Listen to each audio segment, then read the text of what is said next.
Chapter 1760.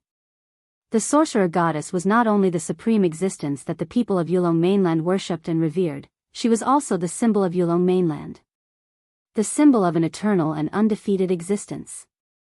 With the sorcerer goddess, the sorcerer race would definitely prosper. With the sorcerer goddess in Yulong mainland, other than the gods' mainland, in the vast universe, no other mainland could be compared to Yulong mainland. This was the value of the sorcerer goddess's existence. She was a god. She was the symbol of Yulong mainland.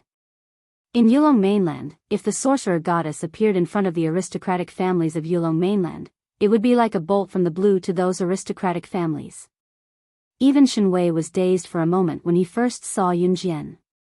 He had really seen the godlike existence that he had never been able to touch in the Shen family of Yulong mainland. The sorcerer goddess never went back on her words. With the sorcerer goddess around, those aristocratic families who had always done bad things were done for. Shen Wei heaved a sigh of relief. The Shen family was influential, so it was not difficult for them to transfer Yunjian to Meteor Academy for Nobles midway through her studies. "Dad, do you want Sister Grim Reaper to go to school with me?"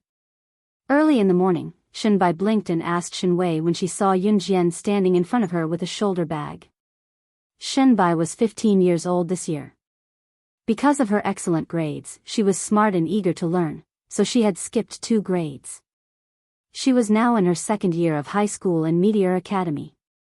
Meteor Academy was a joint school between middle school and high school, but Meteor Academy was an aristocratic academy.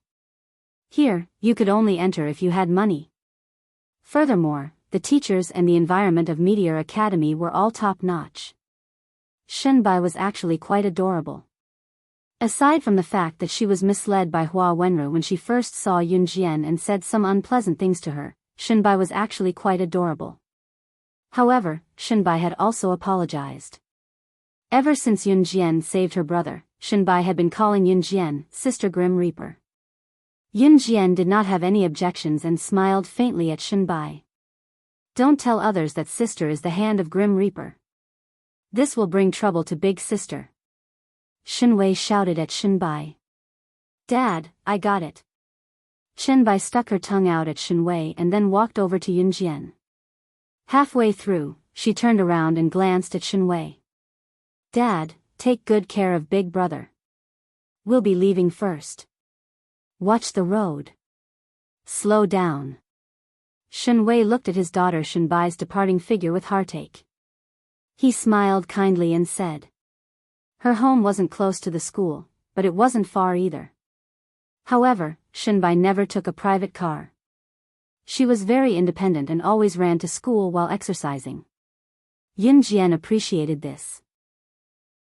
After Yunjian followed Shenbai into the Meteor Aristocratic Academy, Shenbai led Yunjian all the way to the classroom of grade 2-1.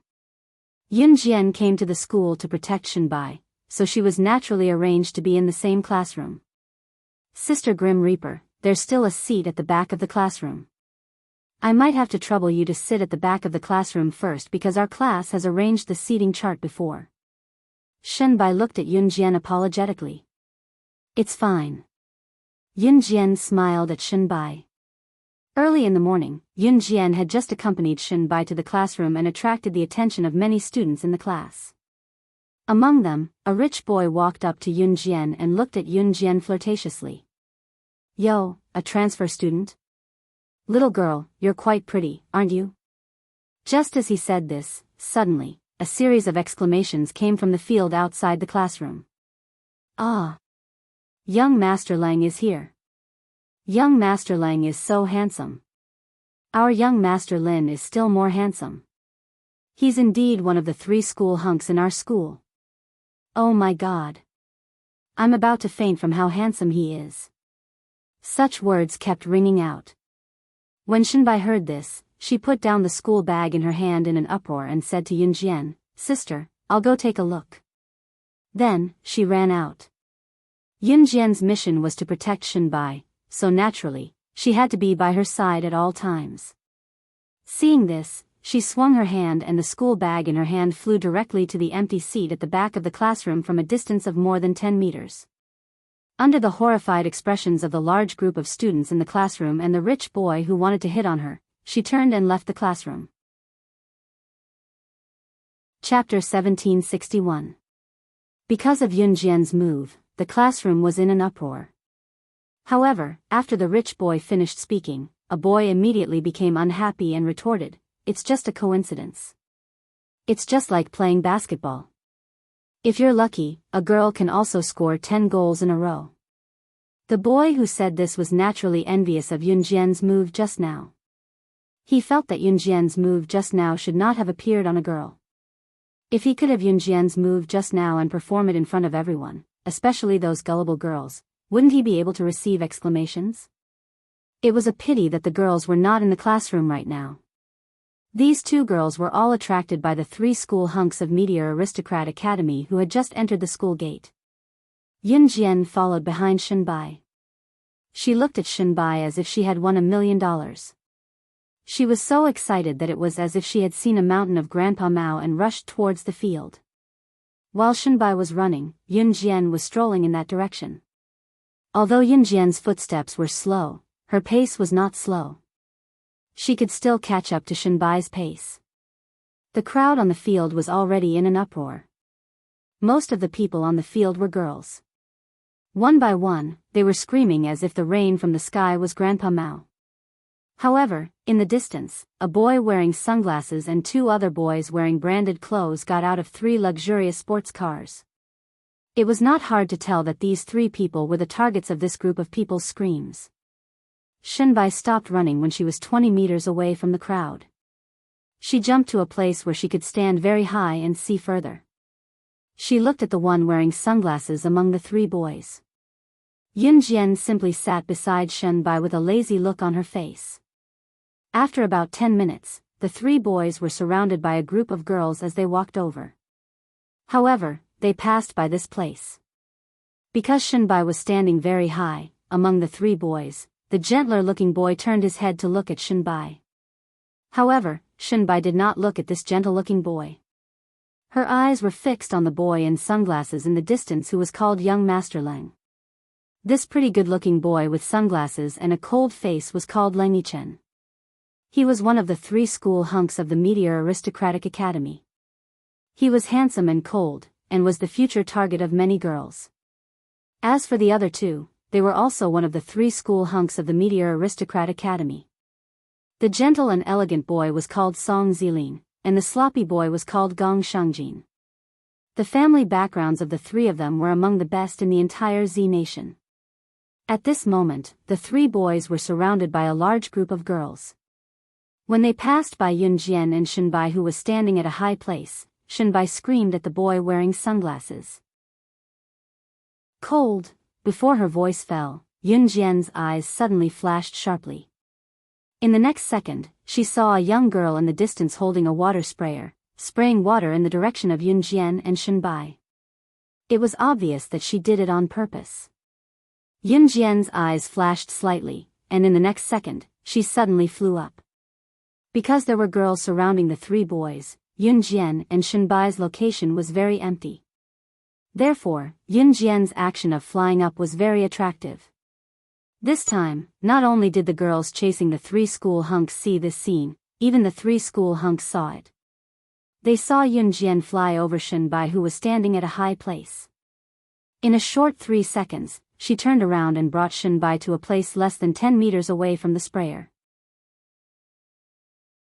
Chapter 1762. Because Yun Jian's actions were too eye-catching, the surrounding people all looked over. The three school hunks also noticed Yun Jian. However, they saw Yun Jian standing more than 10 meters away, unscathed. She brought Shenbai along and nimbly avoided the spray of the water spray. Yun Jian's slender and perfect figure was also presented in front of everyone.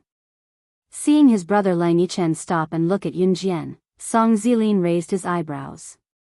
It was rare for his brother Leng Yichen to stop and look at a young girl. "Chen, why aren't you moving?" Song Zilin asked. After Yun Jian, who was standing in the distance, pulled Shenbai away from the spray of the water spray, Shenbai reacted and said angrily, "It's Lin Chui. It's not the first time she's done this to me." After saying that, Shinbai pointed at the place where the water spray came from and said hatefully, "Lin Shui, you're shameless. I don't have any grudges with you. Why do you have to go against me every time?" Seeing that Shinbai had noticed her, Lin Shui, who was hiding in the dark, walked out. "Ah. It's our school's beauty. It's not the first time she's done this to Shinbai in public. That's right. I think our school's beauty can't stand girls being nice to young Master Lang. I won't dare to like young Master Lang in the future. If the school's beauty goes against me, then I'm done for." Countless female exclamations immediately sounded from the surroundings. Lin Shui was the school beauty of Meteor Aristocratic Academy. She was beautiful and came from a rich family. Usually, if a girl dared to pursue Leng Yichen, Lin Shui would definitely make that girl unable to survive in the academy. The person who sprayed Yun Jian and Shenbai with the water spray was Lin Shui's little follower. After Lin Shui walked over, she glanced coldly at Yun Jian and Shenbai. Then, she turned her head and said to Shenbai, "With a small aristocratic family like your Shen family, you actually dare to have designs on young Master Lang. Do you not want to survive in the academy anymore?" Many of the young masters and young ladies of the Meteor Aristocratic Academy were descendants of aristocratic families from the Yulong continent. In the academy, these young masters and ladies from the aristocratic families of the Yulong continent had never even been to the Yulong continent. They had only heard about the Yulong continent from their elders. There was also the legend of the sorcerer god, the supreme existence of the Yulong continent. Here, the clans of the Yulong continent were generally referred to as aristocratic families. Not only were Lin Shui's elders from Yulong mainland, but even the elders of the three school hunks were from Yulong mainland. In fact, many people in the academy knew about the legend of the Yulong continent. However, it was just a legend. The elders of these young masters and ladies came from the Yulong continent, but that was hundreds or thousands of years ago. As for whether the Yulong continent really existed or how to return to the Yulong continent, these people had no idea at all. Therefore, the Meteor Aristocrat Academy had formed a style. That was, in this place, those who were young ladies or young masters of aristocratic families had a higher status. Leng Yichen, Song Zilin, and Gong Shangjin, the three school hunks, had the highest status in their families. Therefore, in the Meteor Aristocratic Academy, their status was also the highest. Next was Lin Shui's family. Yun Jian had also heard about these things from Shenwei. She did not expect that there would be so many aristocratic families from the Yulong continent. Hundreds or thousands of years ago, after the entrance to the human world from the Yulong continent was opened, they migrated to Earth. Yun Jian sneered. Lin Shui scolded Shenbai. Shenbai was afraid that the Lin family would implicate the Shen family, so she really did not say anything. Seeing this, Leng Yichen wanted to turn and leave. She was just a descendant of a small aristocratic family. However, at the moment when Leng Yichen and the other two were about to leave, they saw Lin Shui on the other side seeing how beautiful Yun Jian was. She was actually prettier than herself, and jealousy grew in her heart. "Which aristocratic family are you from?" Lin Shui looked askance at Yun Jian and asked disdainfully.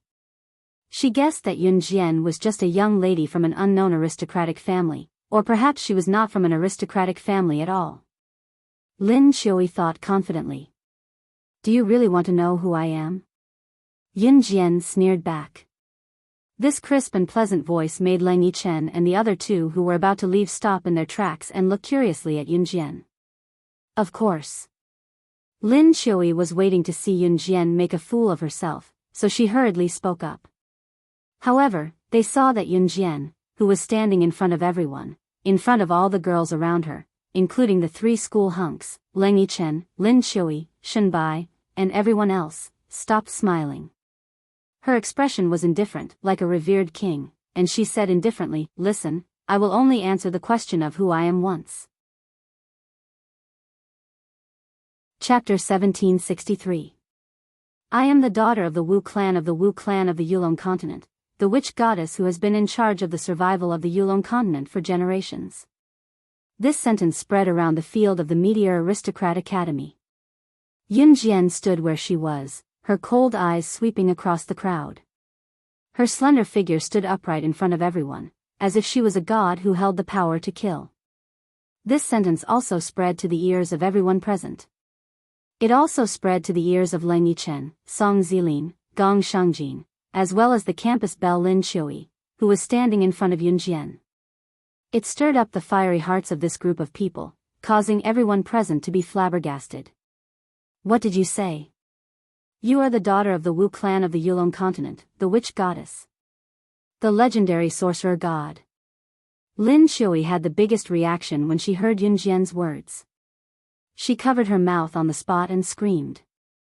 Leng Yichen, who was looking at Yunjian with a calm expression, as if he was watching an interesting show, also took off the sunglasses he had been wearing on his face in shock. Song Zilin's handsome face also revealed a look of horror. Gong Shangjin immediately put away his sloppy look and became serious. At the same time, he stared at Yunjian with a serious look, his brows furrowed into a bumpy hill. As for Shenbai, who was standing next to Yunjian, she was completely dumbfounded. How could she be the witch goddess of the Yulong continent? Isn't the Yulong continent a legendary place? And isn't the witch goddess a legendary god? How could she appear here? An ordinary girl who did not know the situation looked at Yunjian. In order to please the campus belle Lin Shui, she sneered at Yunjian. Why was this ordinary girl called ordinary? That was because many of the people in the Meteor Aristocrat Academy were young ladies and young masters of aristocratic families who had migrated from the Yulong continent thousands of years ago. Obviously, this ordinary girl was not a young lady of an aristocratic family. After this ordinary girl finished speaking to Yunjian, the surroundings fell into a dead silence. Even Lin Shui didn't immediately respond to this ordinary girl's words. Even though Lin Shui really hoped that Yunjian was just like what this ordinary girl had said, that she was not the sorcerer goddess of Yulong continent. But, after the ordinary girl finished speaking, the scene fell silent. In the end, it was Song Zilin, who was as gentle as a gentleman, who stood up and explained.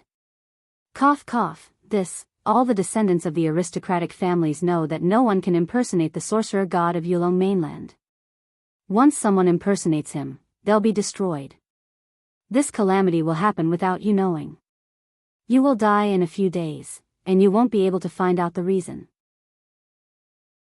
Speaking of this, Song Zilin clenched his fist and placed it in front of his mouth. He coughed a few times as if to ease the awkward atmosphere. He looked at Yunjian in front of everyone and continued to speak. What she said just now, if you're not a member of an aristocratic family, you won't know that the sorcerer goddess is the daughter of the sorcerer clan of Yulong continent. She's the one who controls the life and death of Yulong continent. So she's a member of an aristocratic family. As a member of an aristocratic family, she must know that impersonating the sorcerer goddess will result in her being cursed and dying mysteriously. Even if she's stupid, she wouldn't joke about her own life. Once, there was a girl from the Song family who impersonated the sorcerer goddess as a joke. In the end, in less than 3 days, she was strangely run over by a truck and died. In the eyes of everyone, Song Zilin was usually a gentlemanly young master. He was also very nice and never lied or spouted nonsense. His temperament was completely different from Leng Yichen, who was extremely cold and wore sunglasses. Even if a girl he didn't know fell to the ground, Song Zilin would walk over to help her. At this critical juncture, Song Zilin's analysis of this matter was very organized and clear. After listening to Song Zilin's analysis, everyone present looked at Yunjian and paused.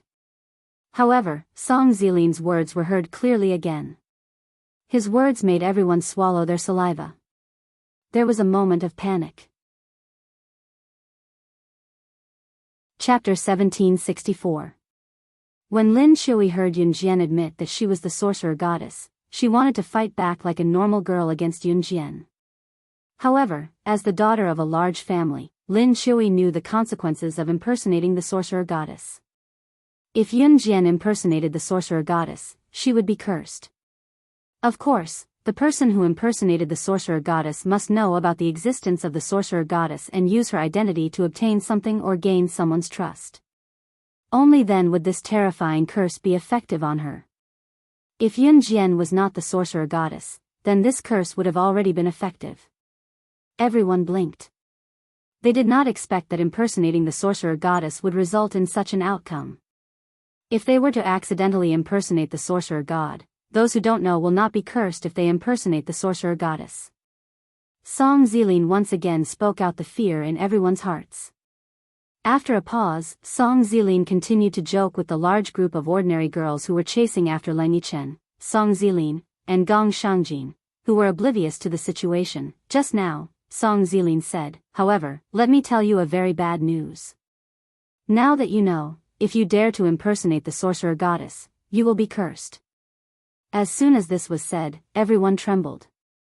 Yun Jian, who was standing in the distance, narrowed her eyes and did not speak. This curse did exist. It was set by her when she was the sorcerer goddess. It was to prevent people from impersonating her from the Yulong continent. Of course, Yun Jian did not expect that there were people from the Yulong continent on Earth. What was even more unexpected was that these people from the Yulong continent brought the legend of the sorcerer goddess to Earth and let so many people know about the existence of the sorcerer goddess. Of course, this curse was only effective on people who knew about the existence of the sorcerer goddess. Therefore, in the past, Yun Jian was not worried that the people on Earth would be cursed because of this. Now that people from the Yulong continent's families had come to Earth and so many people knew about this, Sister Death God, why does such a terrifying curse exist? Shenbai was good in her studies and had a good ability to accept things.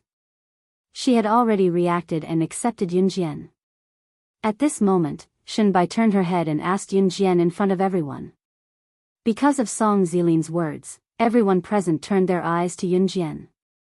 Their eyes also followed Yun Jian closely. After Shenbai asked this question, everyone stared at Yun Jian as if they were waiting for Yun Jian's reply. Song Zilin said that if Yun Jian dared to say that she was the witch god, then she must be the legendary witch god. The people around them were all students, and students were generally more curious. Everyone wanted to know more about the strange curses. Thus, all of them turned to look at Yun Jian. Even Lang Yichen, Song Zilin, and Gong Shangjin were looking at Yun Jian, waiting for her reply. You really want to know? Yun Jian turned her head slightly and looked at Shenbai from the corner of her eyes. She smiled slightly and said softly.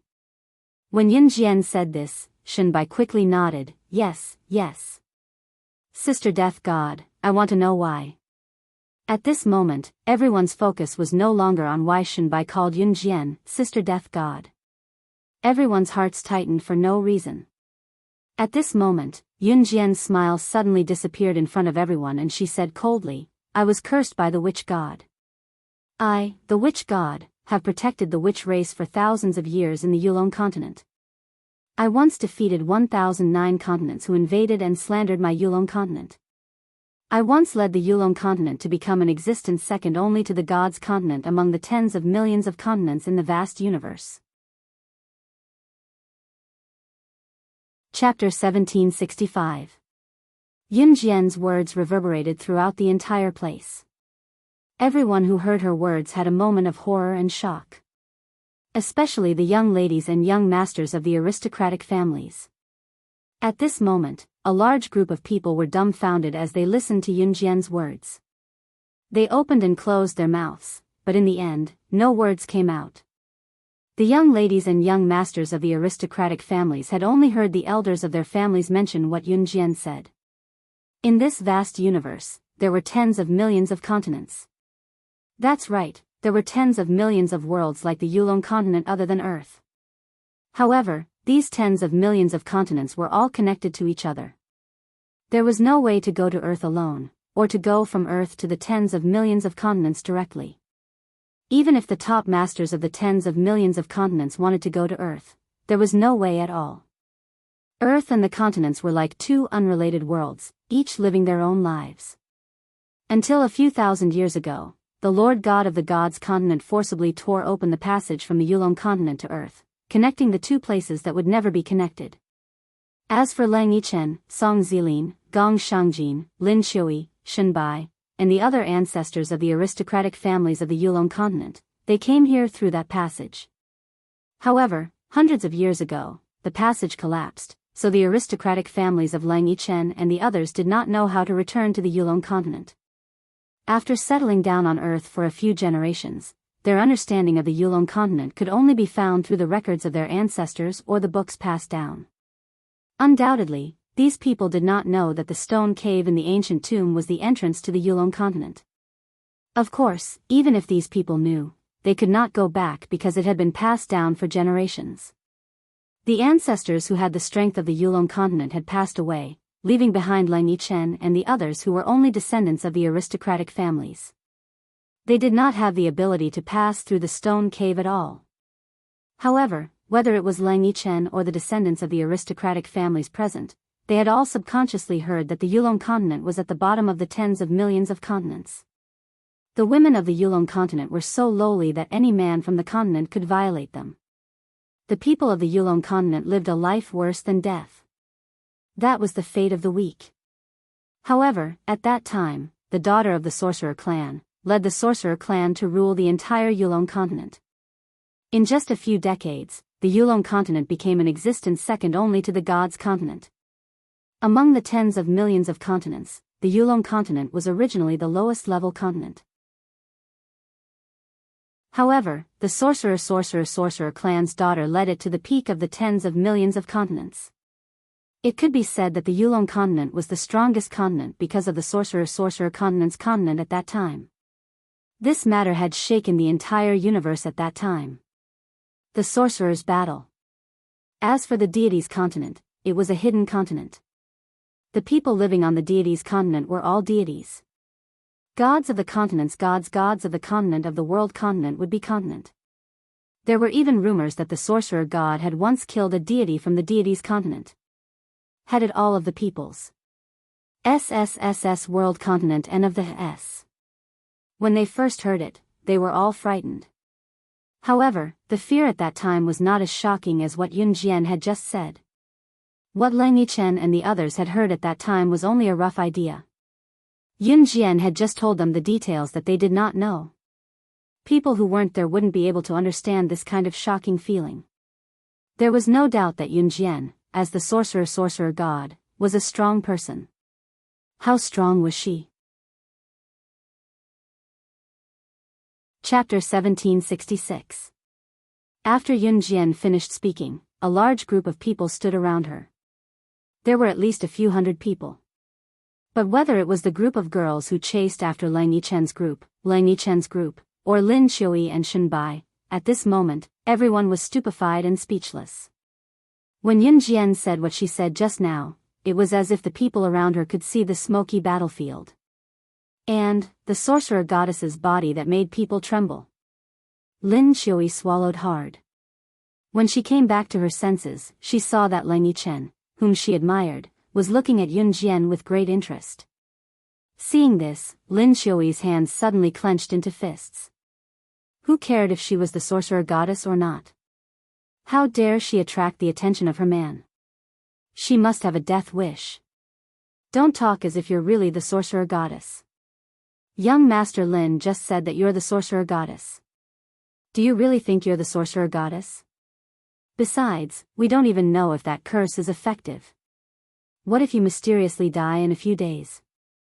What if you're a fake? I don't believe such a made-up lie unless you're really the sorcerer goddess of Yulong continent. Lin Qiui's eyes turned. She suddenly remembered what Song Zilin said just now. He only said that Yun Jian was the sorcerer goddess, but he couldn't be sure that Yun Jian was the sorcerer goddess. After she finished speaking, the crowd that was silent from Yun Jian's words instantly came back to their senses. Lin Qiui's words rang out again. At this moment, Lin Qiui suddenly thought of a very important point. She said confidently in front of everyone, "Oh right, our Lin family's ancestors once recorded that the sorcerer goddess had fallen thousands of years ago." They also left behind a sentence. When Lin Qiui said this, many of the surrounding students' curiosity was piqued by Lin Qiui. "Qiui, what is it? Tell us quickly, everyone is curious." A few girls standing beside Lin Qiui curiously asked Lin Qiui with intimate words. Lin Qiui's family was a big family, and Lin Qiui had a high status in the family. Therefore, some of the girls in the school were proud to be friends with Lin Shui. Hearing the people's interest, Lin Shui was even more confident that Yun Jian was definitely a fake. She definitely couldn't say the words that the sorcerer goddess had said. Therefore, Lin Shui confidently raised her head and said to Yun in front of everyone, "If you're really the sorcerer goddess, then you should know what this sentence means, right?" She definitely couldn't. Lin Shui lifted her head confidently and looked at Yun Jian in disdain. And Lin Shui could feel that Lang Yichen was looking at her. This made Shui feel that her spring was a new for a moment. To say, Chui, Lin's was talking to of, use a least, Lin, As's. Yun Jian almost sneered. After a pause, Yun Jian couldn't be bothered with Lin Shui anymore. She turned to Shenbai and said, "Let's go." Yun Jian really couldn't be bothered with Lin Shui, nor Lang Yichen and the other two.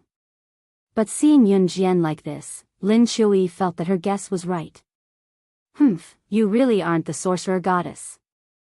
I knew it, the sorcerer goddess isn't like you. You can't even say the words before the sorcerer goddess fell. Pfft. I'm waiting for you to die mysteriously because you're impersonating the sorcerer goddess. Lin Shui suddenly felt a sense of relief. Fortunately, Yun Jian wasn't the sorcerer goddess. She actually dared to impersonate the sorcerer goddess. This girl was really bold. Lang Yichen and the other two didn't say anything. Lin Shui really thought that she was right. She knew it, how could the sorcerer goddess of Yulong continent be here? In the beginning, Lin Shui still had some doubts about whether Yun Jian was the legendary sorcerer goddess. But look, now that she had been seen through, she was about to turn around and run away. Just as Lin Shui was very confident that Yun Jian was about to leave, a loud voice called out to Yun Jian. "Young lady, wait." Hearing this voice, Yun Jian raised her eyebrows slightly. She turned halfway and glanced at the old man who called out to her. This was an old man in his 50s or 60s. Behind the old man was a large family. "Grandpa, why are you here?" Lang Yichen saw the old man and walked over to ask him. Chapter 1767. It was obvious that Lin Shui knew the Leng family.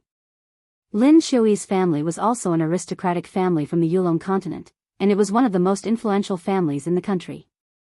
Lang Yichen's family, Song Zilin's family, Gong Shangjin's family, and Lin Shui's family were all well-known families among the aristocratic families, and they often interacted with each other. Therefore, when Lin Shui saw the old man, she jumped up and down and pretended to be a naive young girl. She reached out and grabbed the old man's arm and said very intimately, "Grandpa Leng, why are you here?"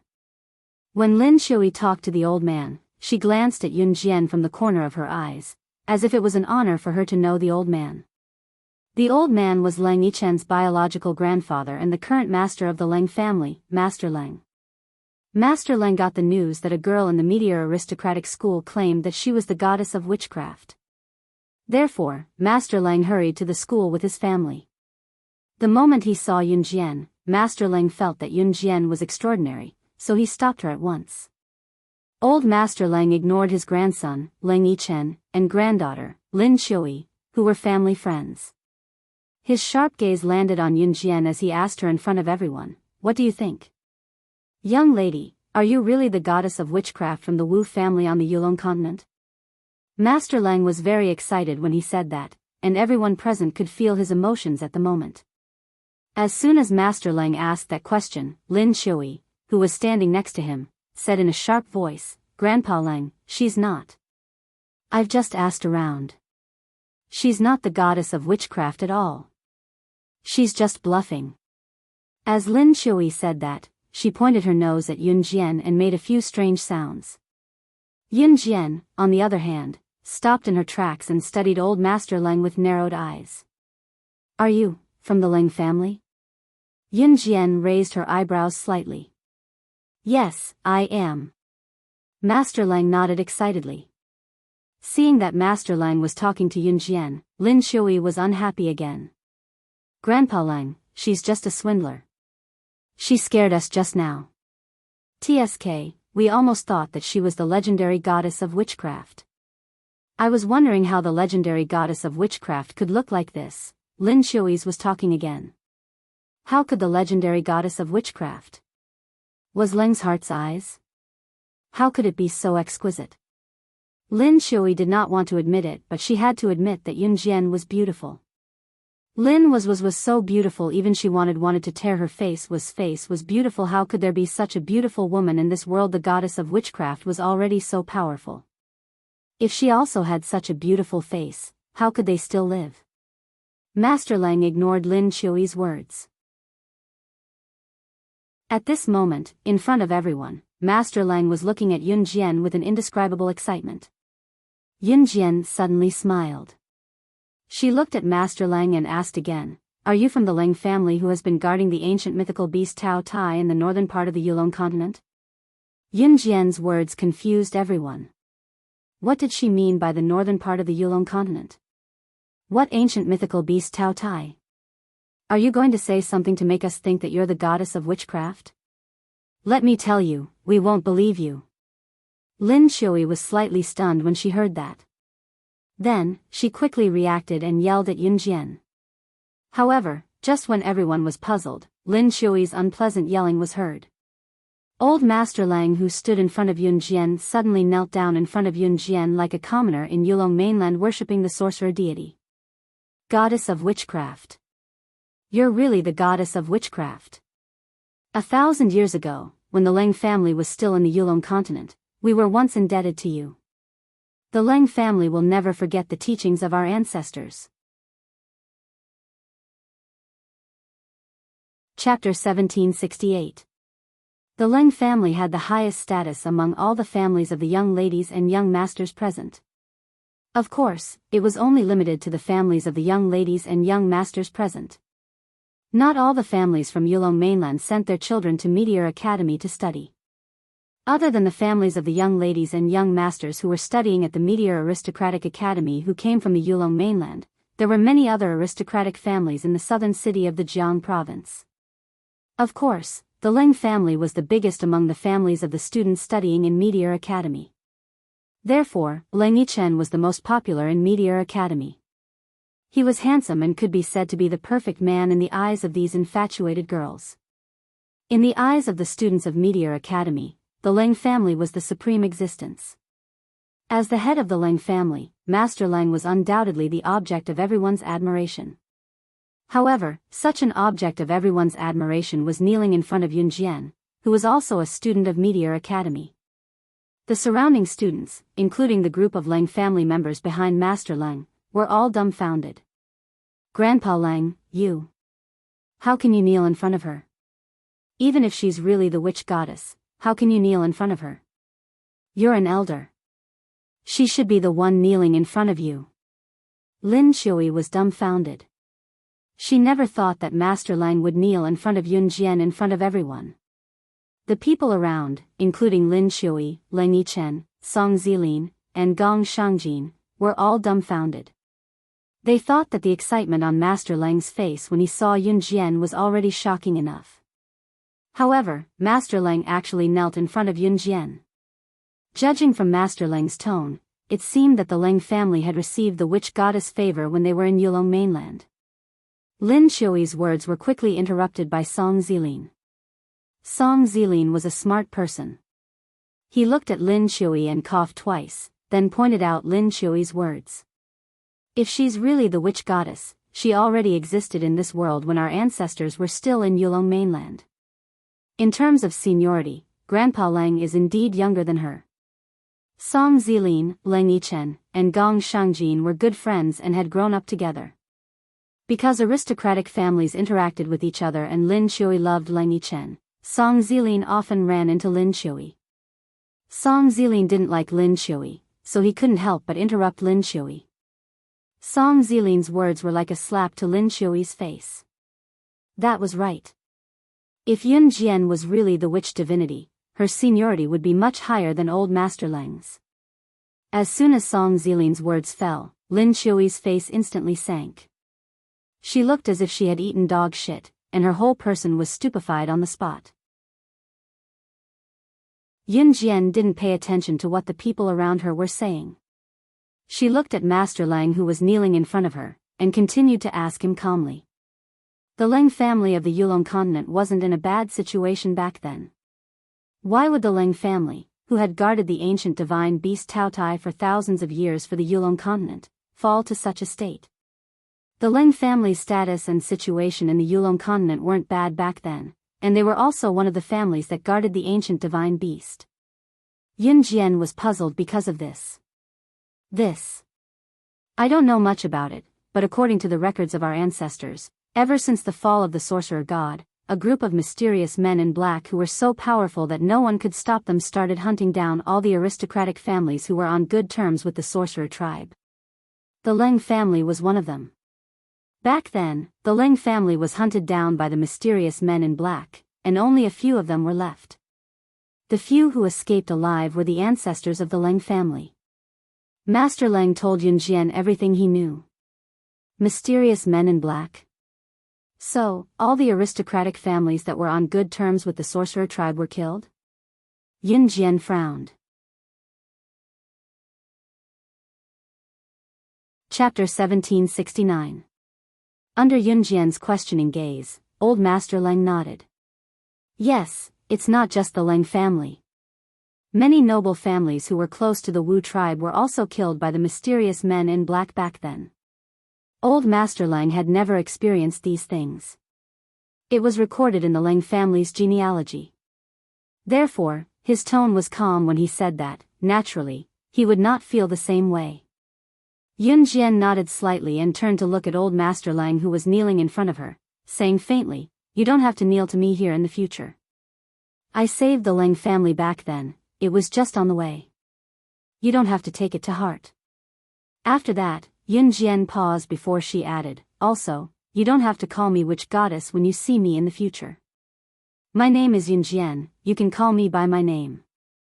After Yun Jian said that, she turned to look at Shenbai, who was dumbfounded from the start, and told her, "Let's go back to the classroom. The class will start soon." Yun Jian's red lips curved into a smile. "Huh? Oh. Okay." Shenbai looked at Lang Yichen blankly before she followed Yun Jian to the classroom, leaving behind the girls who had surrounded Lang Yichen and his friends in a hubbub but were now stunned speechless by what happened to Yun Jian. Just as Yun Jian took 2 steps toward the classroom, old Master Lang suddenly called out to her, "Right, witch goddess." Cough. "Yun Jian, our house is not far from the academy. You're welcome to visit anytime." Yun Jian hummed softly in reply to old Master Lang. Yun Jian did not turn around. She was already walking to the classroom side by side with Shenbai. "TSK. What are you pretending for? This is Earth. This is our territory. So what if she's the witch goddess? She has no power on Earth." Lin Shui was really annoyed at the sight of Yun Jian. She suddenly recalled that they were on Earth now. So what if Yun Jian was the witch goddess of Yulong mainland? When the people of Yulong continent arrived on Earth, they were not allowed to use spiritual energy. Otherwise, they would be punished. In that case, what else did Yun Jian have to show off? What Lin Shui didn't know was that Yun Jian had been on Earth for so many years, and her influence had already developed to the point where any one of them could make Lin Shui's Lin family disappear from this world. If Lin Shui knew, she would definitely not say that. "Qiu Yi, stop talking nonsense." Regardless of whether the sorcerer goddess was her or not, she was still someone that the Leng family respected for generations. Without the sorcerer god, the Leng clan wouldn't exist today. Master Leng usually doted on Lin Shui, but for the sake of the witch god, he disagreed with Lin Shui. "Grandpa Leng, even you are saying that about me." Lin Shui glared back at Yun Jian, who had gone far away in displeasure before hooking her arm around old Master Leng's and swinging it coquettishly like a spoiled child. In the classroom. "Sister Death, I didn't know you were so powerful." Shenbai looked at Yun Jian with admiration. "Go back to your seat." Yun Jian's red lips curled slightly. She didn't reply to Shenbai, but spoke to Shenbai instead. Shenbai's father wanted her to protect Shenbai, and the descendant of the family who attacked Shenbai's brother, Shen Shaocheng, wasn't studying at Meteor Academy. She exposed her identity today because she wanted to blow up this matter as much as possible. This way, the fish would take the bait. Oh. After hearing Yun Jian's words, Shenbai instinctively returned to her seat. Meteor Academy usually ended school early, at 3:30 p.m. The school ended at the same time. Ah. Look, Isn't that our school's hunk, young Master Lang? Ah, why is he in our class? Look, he's actually walking over there. Young Master Lin and young Master Jean are here too. Oh my god, am I dreaming? Chapter 1770. Yun Jian's eyes narrowed slightly, but she didn't say anything. Instead, she neatly put the 3 textbooks into her bag, zipped it up, and walked in front of Shenbai. Death God sister, you packed up so quickly? I just saw you bring back 3 textbooks. Have you finished all the homework the teacher gave us? Shenbai tidied up her homework and asked Yun Jian. The students of Meteor Academy were all rich children. Among the people in the school, there weren't many who entered because of good grades. And these rich children who studied in Meteor Academy never did homework. The teachers couldn't control this. There was no one like Shenbai and Yun Jian who brought their workbooks back. Yun Jian faintly replied to Shenbai. Today's homework was very difficult. Death God sister, you actually finished it. As long as they talked about homework, even if Leng Yichen, who she admired, came, she wouldn't pay attention to it. Shenbai was such a good student who loved to study. It's not difficult. If you don't understand, I can teach you. Yun Jian's red arc hooked as she indifferently said. Okay. At this time, Shenbai stopped tidying up the homework she brought home and nodded towards Yun Jian. Leng Yichen and the other 2 who were ignored on the side had a long black line in front of their eyes. Especially Leng Yichen. This was the first time someone talked to each other enthusiastically in front of him and ignored his existence. If it was said that when he first saw Shenbai, he couldn't remember her. But now that she was looking for her homework, Shenbai, who used to pursue him enthusiastically, but now acted as if she didn't see him, was very abrupt. So Leng Yichen couldn't help but look at Shenbai a few more times. Hey, this is the first time our young Master Lang has been ignored by a woman. The 2 of you are really amazing. Gong Shangjin, who always had a sloppy personality, walked in front of Yun Jian and Shenbai and said with a smile. Oh, it's you guys.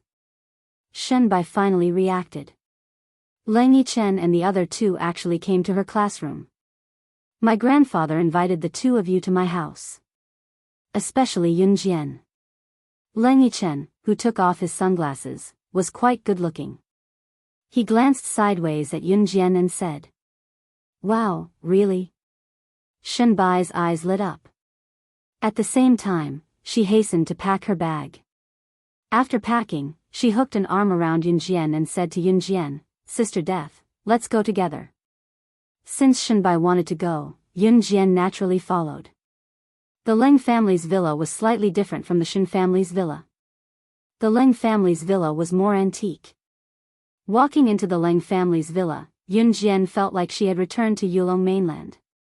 In the living room of the Leng family's house, Master Leng saw Yun Jian, so he immediately got off the main seat and invited Yun Jian to sit in the main seat. You're here. Please take a seat. The main seat was the seat of the most powerful person in the Leng family. Now that Master Leng gave this seat to Yun Jian, some people in the Leng family who didn't know Yun Jian's identity were dissatisfied. Oh, who is this little girl? What right does she have to sit in the main seat? A sarcastic female voice sounded. The owner of this female voice was a woman in her 40s. Master Leng had 4 sons. The woman who spoke was the wife of Master Leng's eldest son, Xing Lengleng. Xing Lengleng used to be a selfish woman who would get involved in any matter, no matter how big or small it was. Sister-in-law, don't talk nonsense. I think this little girl looks delicate and pretty, so I like her very much. May I know if you are married? The person who spoke was the wife of Master Lang's second son, Zhang Qiuzi. Zhang Qiuzi was Lang Yichen's mother, and Lang Yichen was the descendant of the second son of the Lang family. Yun Jian narrowed her eyes. Just as she was about to speak, a magnetic, rich, and pleasant male voice came from the entrance. His tone was domineering with absolute possessiveness. Once he spoke, everyone in the room was taken aback. Chapter 1771. This pleasant voice made the group of women present, who had guessed that the man's voice was handsome, couldn't help but sit up straight. This included Xing Lenglang and Zhang Qiuzi, who had been married for years and had grown children. As long as it was a woman, when she heard this voice, she would not be able to stop herself from fantasizing about the owner of this voice, who was so handsome that even the gods would be enraged. What was more, when Ce appeared at the entrance of the Lang residence's living room and made the women gasp and the men feel so inferior that they could not bear to look at his face, everyone was stunned. Who is this? He's too handsome. His looks were simply inhumanly handsome. Xing Lenglang stared at Ce, who had appeared out of nowhere, and wiped away her drool, swallowing hard. On the other side, Ce, who was inhumanly handsome, was making his way to Yun Jian. It was not until Ce came to Yun Jian and pulled Yun Jian up from the main seat and into his arms that he introduced himself with a satisfied smile. Hello, I'm Xiao Jian's legal husband. Ce enunciated the words legal husband clearly, as if he was afraid that the people present did not know that he and Yun Jian were married. If it were not for the inappropriate occasion, Ce would have taken out his marriage certificate again. Cough, you're married? Everyone present, including Lang Yichen, Song Zilin, and Gong Shangjin, stared at Yun Jian in bewilderment, their jaws dropping in bewilderment. You're married? Old Master Lang exclaimed in shock as he stared at Yun Jian. The witch goddess was married. The news was so overwhelming that old Master Lang could not process it for a long time. Yun Jian nodded in front of everyone and showed the diamond ring on her ring finger to the crowd. The women around them looked at Yun Jian in envy and disbelief. Especially Xing Lenglang. Xing Lenglang was envious. Why had she not met such a handsome man when she was young? Xing Lenglang's husband, who was also the eldest son of the Lang family, had a beer belly. He was not tall nor handsome and reeked of sweat. Xing Lenglang was envious of Yun Jian, so her gaze on Yun Jian became even more hostile. Ce lowered his head slightly, his gaze fixed on Yun Jian without straying an inch away. It had been so long since he saw his Xiao Jian. She had gotten thinner again. It was time to nourish herself. How was she going to give birth to a soccer team for him when she was so skinny? Old master, bad news. Third madam is going into labor. Right at this moment, a servant stumbled into the room and shouted at Master Lang. What? She's about to give birth? Master Lang straightened his back in fear and walked out of the room with the others. The third daughter-in-law of the Lang family was pregnant now, so she couldn't leave the room. But she didn't expect that she would suddenly give birth now. The Lang family was in a frenzy. 3 hours later, Ce hugged Yun Jian and stood not far away from the Lang family's temporary delivery room. Third Madam Lang's screams and cries of agony came from the delivery room. Ah! Ah! Ah! She had been screaming for 3 hours from the pain of labor. Her voice was getting softer as if she had no energy to scream anymore. Is the baby not out yet? Old Master Lang and Old Master Lang were anxious. Not yet. The baby's head isn't even out yet. I'm afraid the baby can't bear to leave the womb. The midwife said as she ordered the servants to continue preparing the items for delivery and went to the delivery room. Ce twitched his lips and muttered to himself, not a soccer team anymore. Chapter 1772. Yun Jian was stunned and didn't immediately understand the meaning behind Ce's words. Shen Bai, who was standing to the side, was anxiously listening to the third madam's hoarse cries in the delivery room and inadvertently overheard Ce's words. Yun Jian and the other two could have left first, but the third madam of the Leng family, who was currently giving birth, was a relative of the Shen family. Although she wasn't a direct relative, she still had some contact with the Shen family. In the past, the third madam would bring delicious food and fun things for the Shen family's children. The third madam was very kind, and Shenbai was one of the people who had received the third madam's kindness. Therefore, when the third madam suddenly gave birth, Shenbai naturally didn't want to leave first. Shenbai was also a person who knew how to repay kindness. When she heard Si Yi's words, Yun Jian was slightly stunned. What do you mean by not giving birth to a football team? Yun Jian was stunned, but she didn't ask. However, Shenbai, who was standing to the side, heard this and she unconsciously asked on behalf of Yun Jian, "What's a football team? Is there a football team around here? Why haven't I heard of it?" Shenbai's heart was anxious for the third madam, who was still giving birth in the delivery room, so she didn't think when she said this. A child. Si Yi's eyes were fixed on Yun Jian. His tall figure shrouded Yun Jian's right side, and he could see the beautiful side of Yun Jian's face if he lowered his head slightly. These two words were considered a reply to Shenbai. At this moment, Shenbai didn't hear Si Yi's words at all. She kept looking at the delivery room with an anxious expression. Leng Yichen, Song Zilin, and Gong Shangjin, who were standing to the side, clearly heard Si Yi's words. A football team equals a child? And Si Yi just said that he wouldn't give birth to a football team? This meant, could it be that he originally wanted Yun Jian to give birth to a football team's child? This was something only a sow could do. Cough, cough, cough. I'm going out to get some fresh air. After Song Zilin understood Si Yi's words, he couldn't help but cough twice. Then, he turned around and dragged Gong Shangjin, who was still unaware of the situation, out of the room. This was truly torturous. They were about the same age, but she had already thought about how many children she would have in the future. TSK. Leng Yichen didn't go out because his third aunt was still in labor. Yun Jian reacted quickly. Si Yi's words, coupled with the reactions of Song Zilin and the others, made Yun Jian's face instantly turn red. Master Leng and the other members of the Leng family who were standing around didn't notice them. At this moment, Yun Jian held Si Yi's hand and was about to walk out. Is third brother's wife all right? Could it be a difficult birth? Xing Lengleng, the eldest daughter-in-law of the Leng family, asked at this time. Before Yun Jian and Si Yi could leave, the door of the delivery room was opened. Xing Lengleng's jinx came true. The midwife walked out of the delivery room anxiously. Her hands were covered in blood. As soon as the midwife walked out, she said to everyone in a trembling voice, "Hemorrhage, hemorrhage. Third madam is having a difficult birth, and her water has broken. But the child's body hasn't come out yet. What should we do? Master Leng, hurry up and send her to a proper hospital.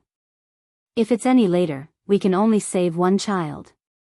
The midwife's trembling voice spread throughout the room, but it was an absolute blow to everyone present. WH. What? Difficult birth? Third brother of the Leng family almost fainted when he heard the midwife's words. Then hurry up and send her to the hospital. Hurry. Although Master Leng was also frightened, as the head of the Leng family, he was naturally much calmer. He quickly spoke. Xing Lengleng, who was hit by her own jinx, was so scared that she patted her own mouth and didn't dare to speak anymore. Just when everyone present was panicking and didn't know how to deal with the pregnant woman who was still in labor, a calm but heavenly female voice spread throughout the room. Chapter 1773. Right after Yun Jian said that, old Master Leng's eyes that were filled with despair and dejection flashed with a glimmer of hope. The midwife had been prepared a long time ago.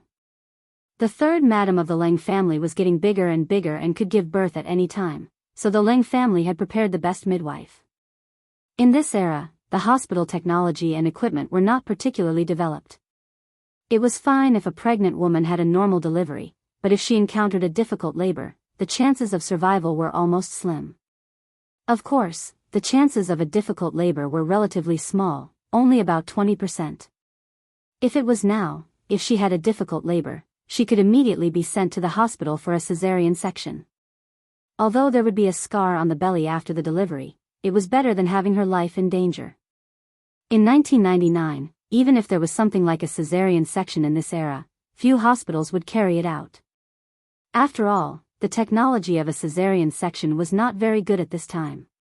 If they were not careful, it was very likely that both the mother and the child would die. Naturally, the hospital did not dare to try it easily. Therefore, in this era, if there was a difficult labor, unless a cesarean section was performed which had no chance of success, the chances of survival were really pitifully low. And even if a cesarean section was to be performed, it must be done in a regular hospital under normal circumstances. Obviously, at this juncture, the third madam's situation did not allow for any delay. As soon as Yunjian finished speaking, Master Leng's eyes lit up again. He knew that as the sorcerer goddess, Yunjian would never say something that she was not confident about. Hey! Are you treating human life as a joke? Xing Lenglang, who had cursed the third madam to have a difficult labor just now, heard Yunjian's words and became smug again. Ever since Yunjian appeared for the first time and was invited to the main seat by Master Leng, Xing Lenglang hated Yunjian very much. The main seat was only for the noblest person in the Leng family. Even the first madam of the Leng family, Xing Lenglang, had never sat there. Yunjian was an outsider, how could she? Sister Grim Reaper. We all believe in you. You even saved my brother's life. The third madam treats me very well, you must save her. At this time, Shenbai looked at Yunjian. She put her hands together and looked at Yunjian with begging eyes. She saved your brother, Shen Shaoqing? Didn't your brother already declared dead? Leng Yichen stared at Shenbai with wide eyes and asked in astonishment. Big brother is currently recovering. Hearing Leng Yichen's question, Shenbai's cheeks flushed red. Alive? She saved him? Xing Lenglang crossed her arms in front of her chest just now. She didn't stop Yunjian from saving her, but only took the opportunity to mock Yunjian. It would be best if something happened to third madam and the child in her womb. It would be better if he was dead. Xing Lenglang did not care about third madam's life at all.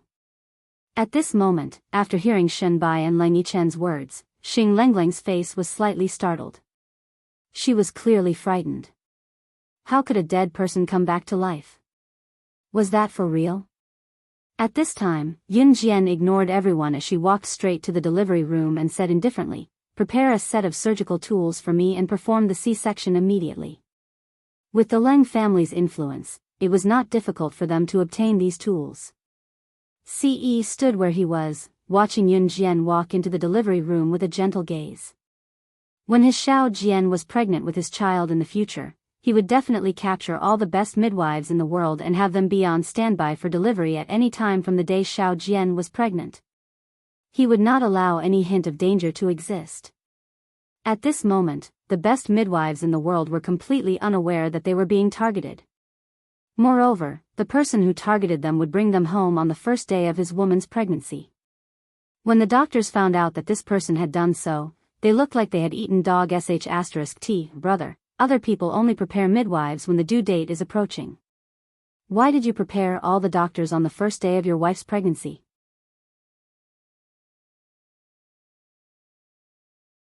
Chapter 1774.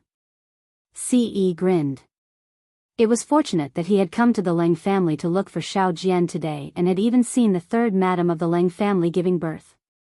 If it wasn't for that, he wouldn't have known that giving birth was such a painful thing. Thinking about how he had wanted Xiao Jian to give birth to a football team for him, Ce felt like smacking himself to death. He would rather be beaten to death than to let his Xiao Jian suffer so much. Young man, it's hard for a woman to give birth to a child.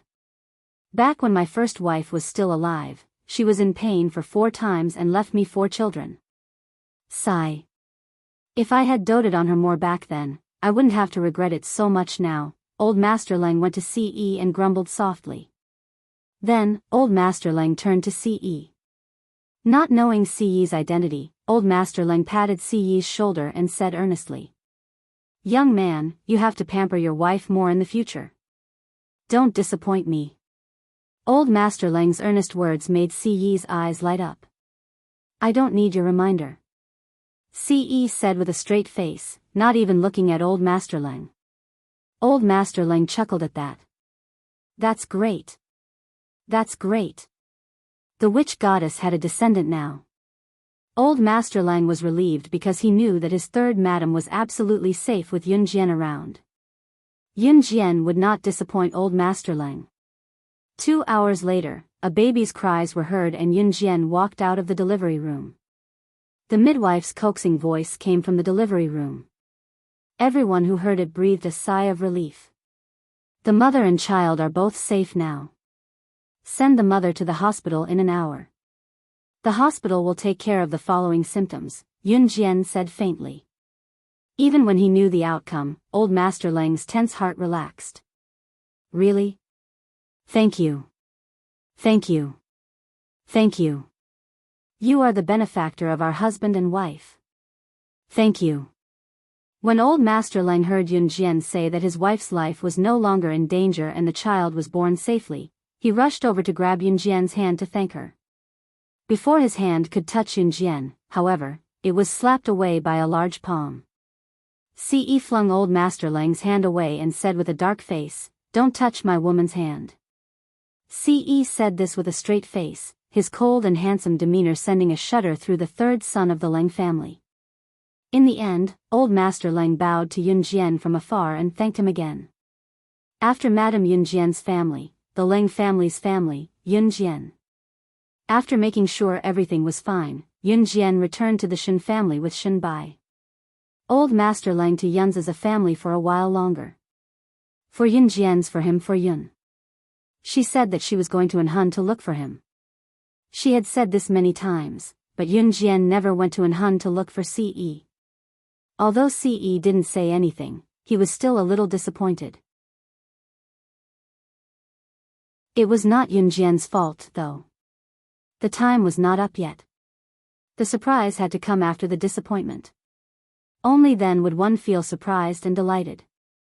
As for what Yun Jian's surprise was, it wasn't time yet, so it was a secret. When Yun Jian and Shen Bai returned to the Shen family, they saw Shen Wei's worried expression. Yun Jian couldn't help but narrow her eyes. "You're back?"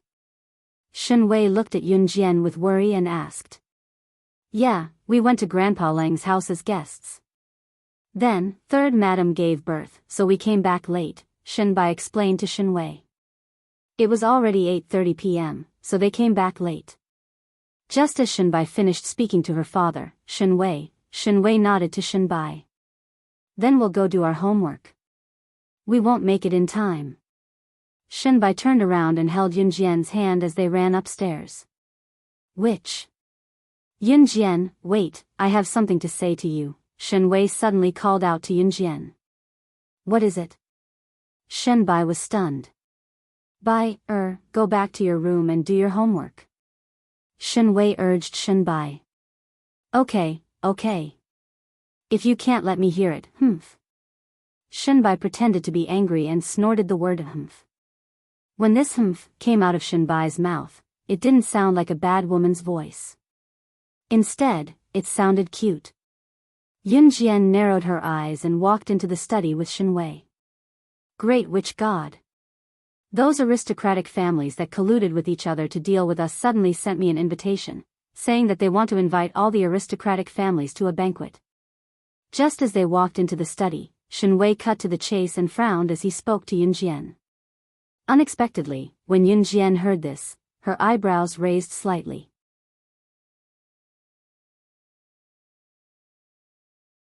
Chapter 1775. Did they invite all the aristocratic families? Yun Jian narrowed her eyes and asked Shen Wei. Yes, that includes the Lang family that you went to today. Shen Wei answered truthfully. Agree, we'll go to this banquet. Yun Jian suddenly turned her head and looked at Shen Wei. Her smile made Shen Wei unable to describe how to describe it. Even Shen Wei himself didn't know when he became Yun Jian's subordinate. Now, the entire Shen family was under Yun Jian's control. Yes. Shen Wei nodded. Shen Wei had mentioned before that many of the students studying in Meteor Aristocratic Academy were the descendants of aristocratic families. Now, there was a very common phenomenon. The aristocratic families of the students studying in Meteor Aristocratic Academy were generally the same as Shen Wei's Shen family. They didn't associate themselves with those aristocratic families. As for those aristocratic families, they all sent their children to a place called Dark Aristocratic Academy to study. Meteor Aristocratic Academy. Dark Aristocratic Academy. The families of the former students were all on the Shen family's side.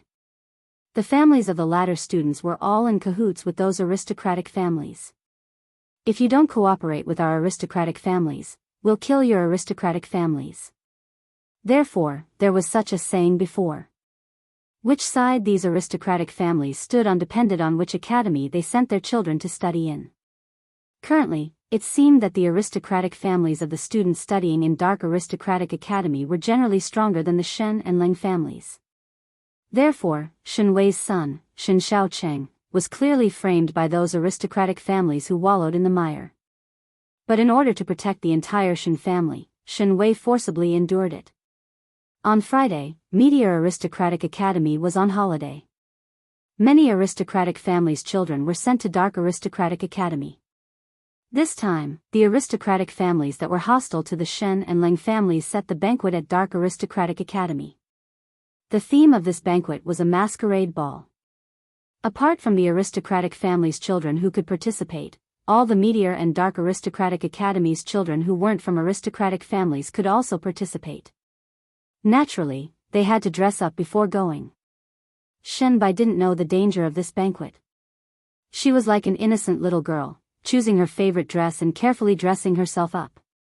Yun Jian wore a black evening gown that showed off her figure. This exquisite evening gown outlined her perfect figure incisively and vividly. Even from afar, one would be attracted by this perfect figure. This black evening dress was actually a very ordinary dress, but when Yun Jian wore it, there was an indescribable sense of nobility. Many people were already present when he entered the Dark Noble Academy's masquerade ball. Yun Jian and Shen Bai each put on a mask and walked into the crowd. At the scene of the masquerade ball, 3 middle-aged men were holding wine glasses in the distance. They were not wearing masks and were chatting with each other. These 3 people were the 3 most powerful and influential families among the clans that wallowed in the mire. They were the Zhu family, the Lan family, and the Mo family. Among the 3 aristocratic families, the Lan clan was the most important. Just as Yun Jian narrowed her eyes, Shen Bai suddenly pulled on Yun Jian's arm and shouted, "It's them! It's them! Let's go quickly!"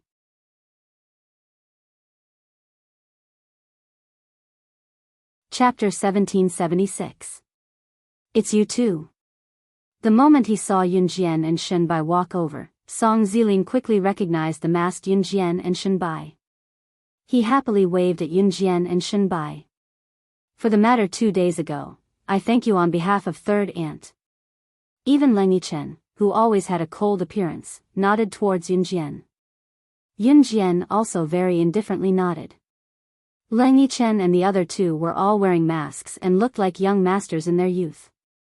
Yichen. Yichen, so you're here. At this time, a very loud voice sounded. Yun Jian didn't need to look to know that the owner of this voice was Lin Chui, who had sprayed her and Shen Bai with water spray at Meteor Academy.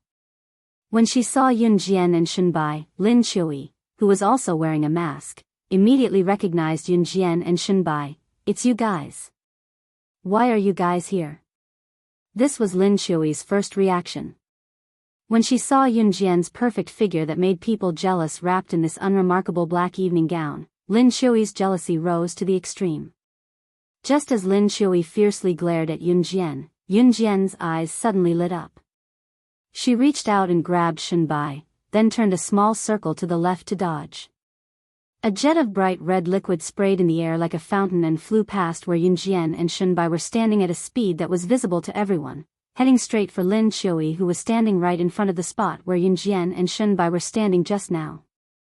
This was the trajectory of a glass of red wine, and this uncontrollable glass of red wine just happened to spill on Lin Qiui's evening gown. Lin Qiui's evening gown was white, but with this spill, one part of it instantly turned red. Seeing this, Lin Qiui's face turned green. Not far away, the 16 or 17-year-old girl who purposely poured red wine on Yunjian saw that she poured it on the wrong person, but she didn't show any signs of remorse. "What are you doing?" Lin Qiui exclaimed when she saw the girl pouring red wine on herself. "Humph, the person I want to knock down isn't you. Who allowed you to stand there?" The 16 or 17-year-old girl raised her head and glared at Lin Qiui righteously. Now Lin Qiui knew that she had become Yunjian's scapegoat. "Why did you dodge just now? You did it on purpose, didn't you?" Lin Qiui roared at Yunjian again. Yunjian ignored her. Lin Qiui was so angry that she glared angrily at the 16 or 17-year-old girl. She said fiercely, "Which aristocratic family are you from? Do you want to die? Who's the one courting death?" "I'm from the Lan clan, and my father is the patriarch of the Lan clan. Do you believe that I'll get my father to exterminate all of you?" The 16 or 17-year-old girl sneered at Lin Qiui. This young girl's name is Lan Biqing. She is the young lady of the Lan family. The Lan family was the largest aristocratic family in the southern part of the Jianghu province. Lin Qiui's Lin family was nothing compared to the Lan clan. So when she heard Lan Biqing's words, Lin Qiui was so scared that she shrank back. Seeing this, Lan Biqing turned to look at Yunjian smugly. She saw Yunjian's slim figure and thought that she was too beautiful. So, she could not help but come over to fix her. She did not expect that she would be the wrong person. Lan Biqing thought that she would be able to see the fear on Yunjian's face after she revealed her identity. However, Lan Biqing was disappointed. Yunjian was not flustered at all. Instead, she crossed her arms and looked at her. Seeing this, Lan Biqing was furious. Just as Lan Biqing was about to do something to Yunjian, the scene suddenly quieted down.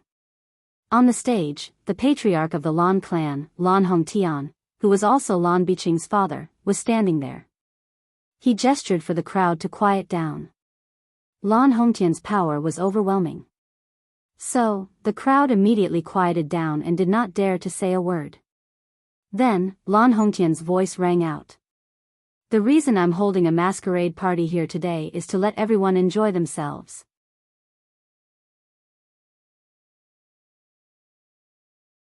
Chapter 1777. Whether it was the students of Meteor Academy or Dark Academy, they all knew about the existence of the Yulong continent and the legends of the Sorcerer God and the Lord God. Of course, these rumors were spread by the young masters and ladies of the aristocratic families. Of course, if the ordinary students who were studying in the academy heard these young ladies and young masters from aristocratic families spread the bizarre news that there was a Shuxian continent called Yulong continent in addition to Earth, it was another matter whether the ordinary students believed it or not. Because of this, when the head of the Lan family, Lan Hongtian, stood on the stage and spoke to everyone below, everyone pricked up their ears to listen. Especially those who did not know about the incident at Meteor Academy where Yunjian admitted that she was the Sorcerer God. In the past, they had only heard of the legendary story of the Sorcerer God of the Yulong continent. In their hearts, the Sorcerer God was like an ordinary person seeing a god. It was an impossible figure. But at this moment, the head of the Lan family, Lan Hongtian, actually said in front of everyone that there was a young lady who claimed to be the Sorcerer God of the Sorcerer tribe of the Yulong continent. This was like standing on the street and suddenly someone claimed to be a fairy who came down from the heavens. It was unbelievable. But one thing that they had to admit was that what Lan Hongtian said just now really attracted the attention of everyone present. At this moment, all the students had the same thought. They wanted to see who the young lady who claimed to be the Sorcerer God was. What did she look like? Was this matter true or not? After Lan Hongtian's voice fell, the dance hall was silent. Yun Jian's red arc was slightly raised. She did not stand out even though she was called out. This was a masquerade ball. Everyone around was wearing masks. Even if Yun Jian did not stand out, no one would recognize her. Humph, Dad is too much. The legendary sorcerer god is the existence of the Yulong continent. He is the object of our aristocratic family's admiration and admiration. How could such a powerful person appear here? It's obvious that the young lady who claimed to be the sorcerer god is another ghost impersonator. Seeing his father Lan Hong Tian say this in front of so many people, Lan Biqing couldn't help but ridicule him. How could such a noble person like the sorcerer god appear on earth? This. Cough. Not necessarily. Song Zilin touched his nose and complained in a low voice. Why not? A person of such high status like the sorcerer god would never appear here. Lan Biqing's voice was loud and confident. Cough. Song Zilin glanced at him and rubbed his nose. He ignored Lan Biqing. Why couldn't he appear here? Isn't the sorcerer god standing right in front of you right now? And it's the person you didn't like just now. Song Zilin didn't say it out loud. Yun Jian narrowed her eyes and looked at Lan Hong Tian who was standing on the stage. Yun Jian had just shifted her gaze to Lan Hong Tian who was standing on the stage when Lan Biqing's aggressive voice rang out again. What are you looking at? No matter how much you look, the sorcerer god that my father is talking about is definitely not you. The people around him were all looking at the stage. Lan Biqing pretended not to see anything. Yun Jian looked at that pair of eyes on the stage, but Lan Biqing was aggressive. She could imagine that Lan Biqing wanted to pour the red wine on Yun Jian because he was jealous of Yun Jian's beauty. She couldn't help but sigh. Yun Jian's beauty came from inside out. Even if she didn't show her face, she could make girls jealous to death just by looking at her back. Just as Lan Biqing's voice fell, a rather pleasant male voice rang out. Biqing, you're here? When I heard your voice, I knew it was you. When the male voice fell, Yun Jian glanced over.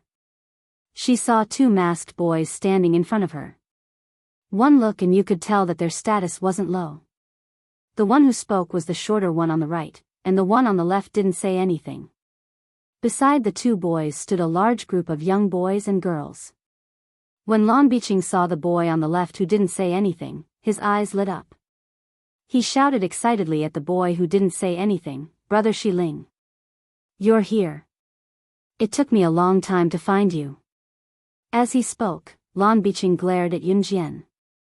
He looked like he was showing off that he was very familiar with this boy. He pounced on the boy who was called Brother Shiling. Mo Shiling, the recognized genius of the Mo family.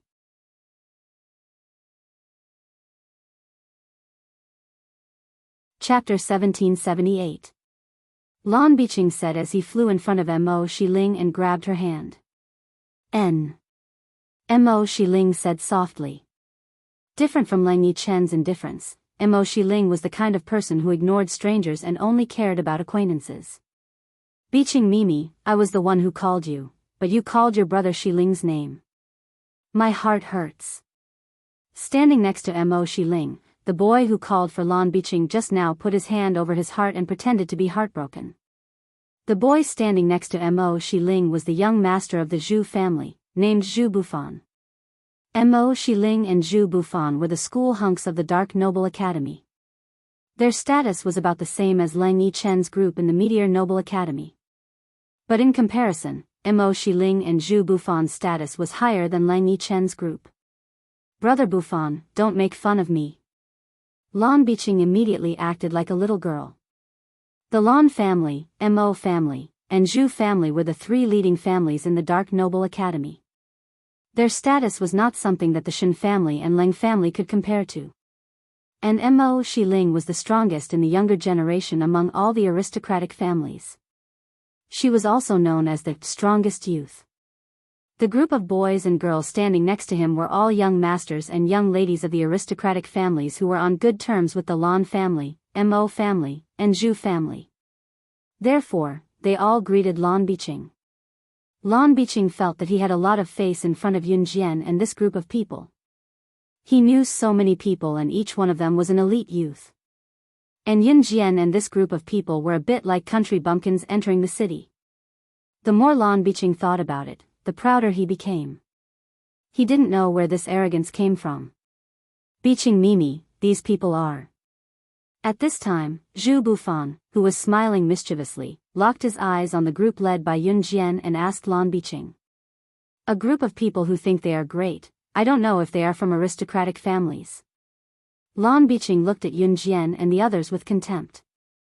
Especially when he looked at Yun Jian, Lan Biqing glared at Yun Jian. There was a strong sense of mockery in his words. In the eyes of Lan Biqing and the others, if they were not from the aristocratic families, then they were just ordinary people. It was like a person with a net worth of over 100 million seeing someone with a net worth of over 1 million. Sister Biqing, don't say that. Since we're all here, we're all friends. Zhu Bufan said, but pride was inevitable. Among all the people present, Lan Biqing, Mo Xiling and Zhu Bufan's Lan family, Mo family and Zhu family had the highest status. Even Lang Yichen's Lang family couldn't compare. Therefore, the pride in Zhu Bufan's words was understandable. At this time, Lan Hong Tian, who had been waiting on the stage for a long time without a reply, smiled awkwardly.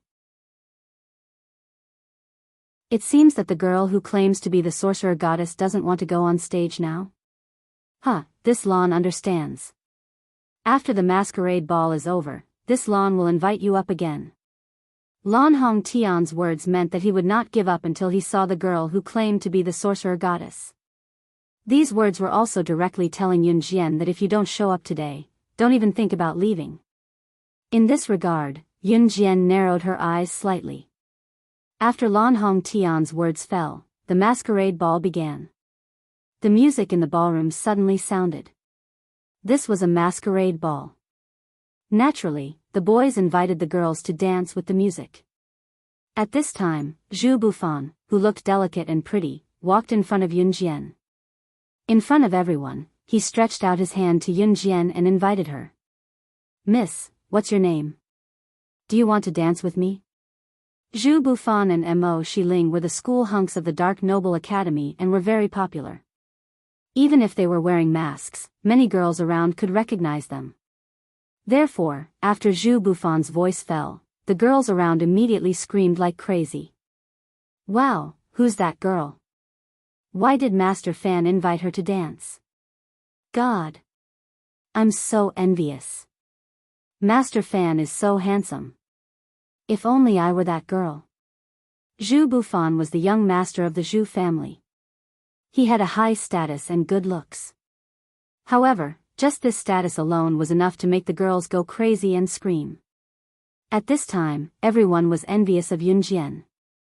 Just when everyone thought that Yun Jian would be so excited that she would immediately agree to Zhu Bufan's invitation, they saw Yun Jian with her arms crossed in front of her chest. She had no intention of extending her hand at all. Yun Jian stood in place and sneered at Zhu Bufan in front of everyone.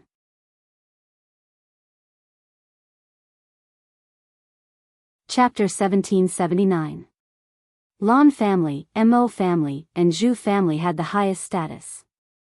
Mo family was second only to Lan family because of Mo Xiling. Although Zhu family's status was lower than Lan family and Mo family, Zhu family's status was ranked third among all the families in the entire ballroom. As the future heir of Zhu family, except for Mo Xiling, Zhu Bufan was undoubtedly the ideal partner in the hearts of many girls. But just now, Zhu Bufan was the ideal partner in the hearts of many girls. Among the younger generation, except for Mo Xiling, he was the most outstanding one. He was also the school hunk of the Dark Aristocrat Academy and had a high status. But Yun Jian said that he was a waste whose strength was not as good as hers.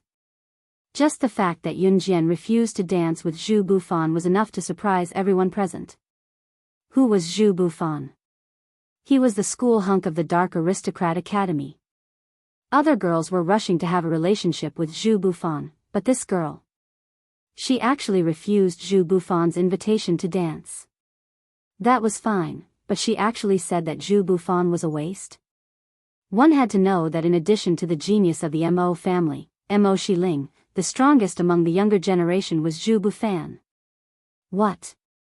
Waste, who are you talking about? Even Zhu Bufan himself was confused for a moment before he asked. Naturally, I'm talking about you. Yun Jian sneered.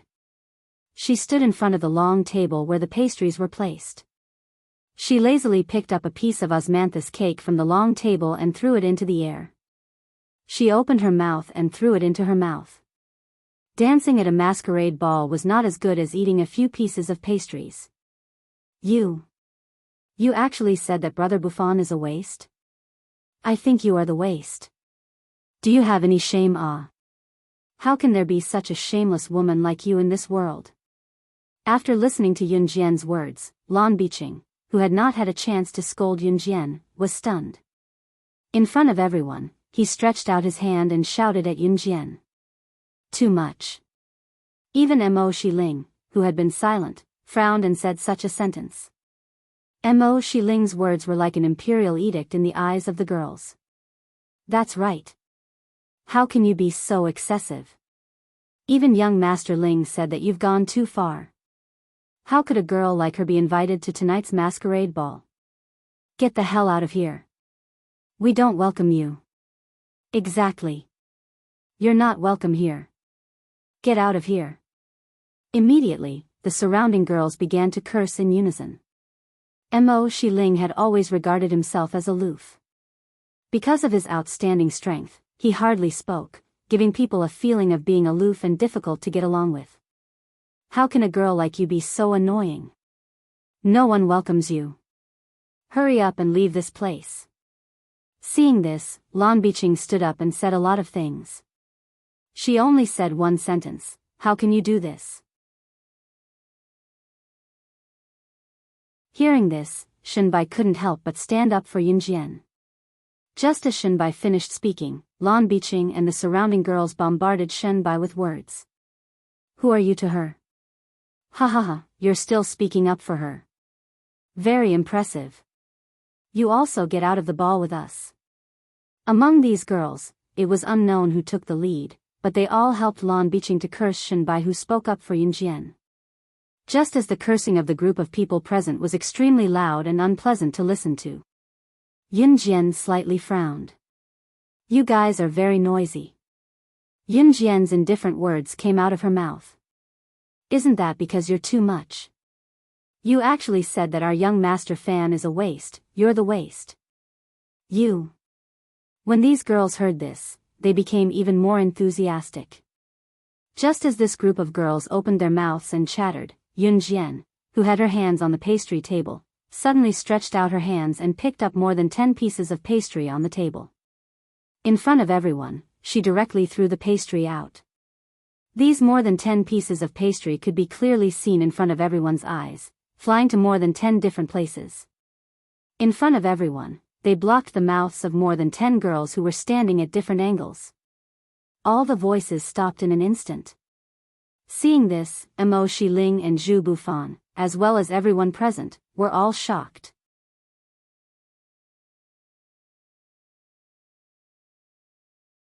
Chapter 1780. There were a few girls who scolded the loudest. When they were scolding Yun Jian, their mouths were the biggest. This small piece of pastry flew directly into the mouths of the girls who scolded the loudest. The girls couldn't control themselves and swallowed the unshelled pastry along with their saliva. These dozens of pieces of pastry successfully blocked the mouths of the girls who were scolding Yun Jian. Yun Jian's words just now made the girls whose mouths were blocked by Yun Jian terrified. It also made Mo Xiling, Zhu Bufan and Lan Biqing, who was blocked by the pastry, feel a chill down their spine. More than a dozen pieces of pastry were thrown together. And when throwing, one had to pay attention to the different frequency and speed of these girls' mouths. Only then could all the pastry be thrown into the mouths of these girls. Yun Jian's move just now made everyone present tremble. Moreover, she had merely narrowed her eyes and tossed out the pastries as if she was just throwing a few ordinary items. This successfully blocked the mouths of the girls. This throwing technique, how accurate must it be to be able to do this? And Yin Jian's last sentence completely shocked everyone present. What did she mean by, "You should be glad that I threw out a pastry and not a blade"? Thinking about it carefully, it really was like this. If Yin Jian had thrown a razor blade and not a pastry just now, she would have been fine. Then the girls who didn't spit out the pastry and swallowed it directly, wouldn't they be scared, so scared that their whole body was trembling in panic? All the girls present, including Lan Biqing, were trembling in fear at this moment. God, that speed just now, it's too scary. The bystanders who saw the scene just now were so scared that they screamed. Mo Xiling, who was known as the strongest teenager, also darkened her face in an instant. No one knew better than Mo Xiling how terrifying Yin Jian's move was. Not to mention whether he could do it or not. Even if he had to throw 3 pieces of pastries into the mouths of 3 girls who were clicking their tongues at the same time, he would never be able to do it. Not to mention that Yin Jian had thrown out more than a dozen pastries. Zhu Bufan was also given a fright. Lin Shui, who had always been against Yin Jian, was so scared that she took 2 steps back. She swore in her heart that she would never dare to provoke Yin Jian again. Leng Yichen and the other 2 were a little calmer, but they couldn't hide the shock in their hearts. You. Are you trying to be mysterious again? Don't think that your move just now is very powerful. I tell you, my brother Xiling can also do it. No, he's even better than you. Lan Biqing accidentally swallowed the pastry. When she finally regained her senses, she glared fiercely at Yin Jian and said those words. Yin Jian did not pay attention to what Lan Biqing said after that. She only smiled coldly. It was a mocking smile. After laughing, she reached out to pick up the pastry on the long table and put it in her mouth to chew gently. The venue of this masquerade party was not very good, but the pastries were not bad. Halfway through the masquerade party, the head of the Lan family, Lan Hongtian, stood on the stage again. He held a microphone in his hand, glanced at the audience, and smiled. Hey, the girl who claims to be the witch god, you still don't want to come out? Guess who I've brought to you? After that, a girl in black was brought to the stage. The girl was covered in blood and looked like she had been beaten many times.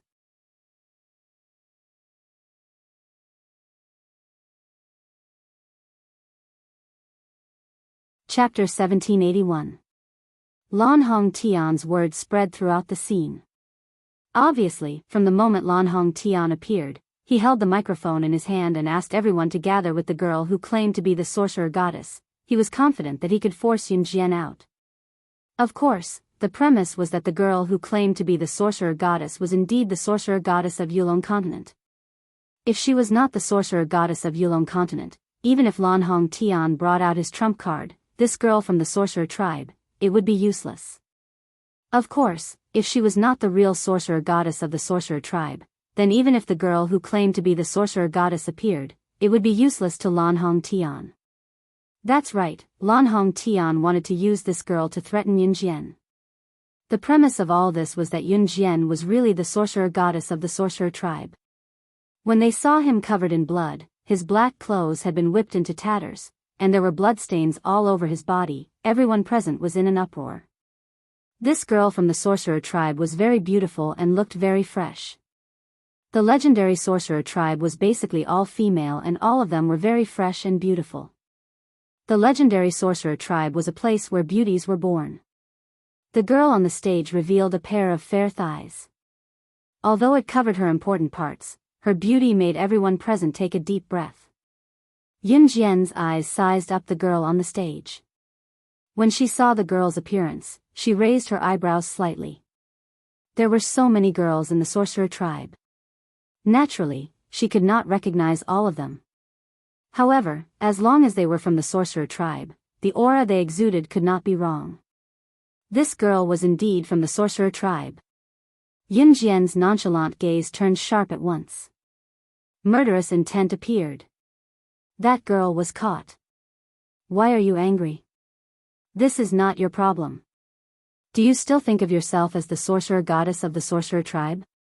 Lan Biqing, who saw the change in Yun Jian's expression, said angrily. Mo Shiling, Zhu Bufan, and everyone present looked at Yun Jian. However, in the next second, Yun Jian did not even look at Lan Biqing and walked towards the stage. She really thinks of herself as the sorcerer god. Let's see how long she can be stubborn for. Lan Biqing had yet to react. Could she be the girl who claimed to be the sorcerer goddess? Seeing Yun Jian walk to the front of the stage and jump onto it with ease, Zhu Bufan suddenly came to a realization and shouted loudly. This time, the attention of Lan Biqing, Mo Shiling, Lin Qiui, Shen Bai, and Lang Yichen, as well as everyone present, was drawn over. However, Yun Jian, who had jumped onto the stage, met the eyes of the Lan family's patriarch, Lan Hongtian, in front of everyone's dumbfounded gazes, and said, "For thousands of years, you are the first person who dared to capture a member of the shaman tribe right under my nose." Yun Jian's words caused an uproar. She really is the girl who called herself the sorcerer goddess. You are the sorcerer goddess of Yulong mainland.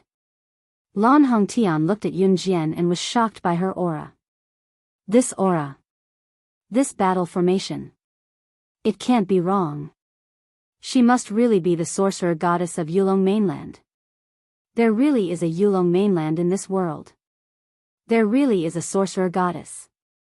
Lan Hongtian laughed a few times and then suppressed the girl from the shaman tribe. He placed the knife on the girl's neck and ordered Yun Jian, "Listen up. You must listen to my orders in the future. Otherwise, I will kill her." This threat made Yun Jian's lips curl into a beautiful red arc. In front of everyone, Yun Jian walked toward Lan Hongtian and the suppressed girl from the shaman tribe without fear. She said something coldly that made everyone present go crazy. "Since you know that I am the sorcerer goddess of the shaman tribe, then you should know my principles." "What principles?" Lan Hongtian heard this and took a deep breath and asked. Yun Jian, who was standing on the stage, flipped her right hand in front of everyone and a knife that made all the aristocratic family stand up straight appeared. God-vanquishing blade. That knife was the God-vanquishing knife. The God-vanquishing knife had only appeared in the books recorded by their ancestors. It was said that even the people of Yulong mainland regarded this knife as a legendary weapon. Before the aristocratic families could react, Yun Jian, who was holding the butterfly knife of the God-vanquishing knife, slowly walked toward Lan Hongtian with the knife in her hand. Her smile was so strange that it made everyone present shudder. "Listen up. I am the daughter of the shaman tribe. The principles of the sorcerer goddess are."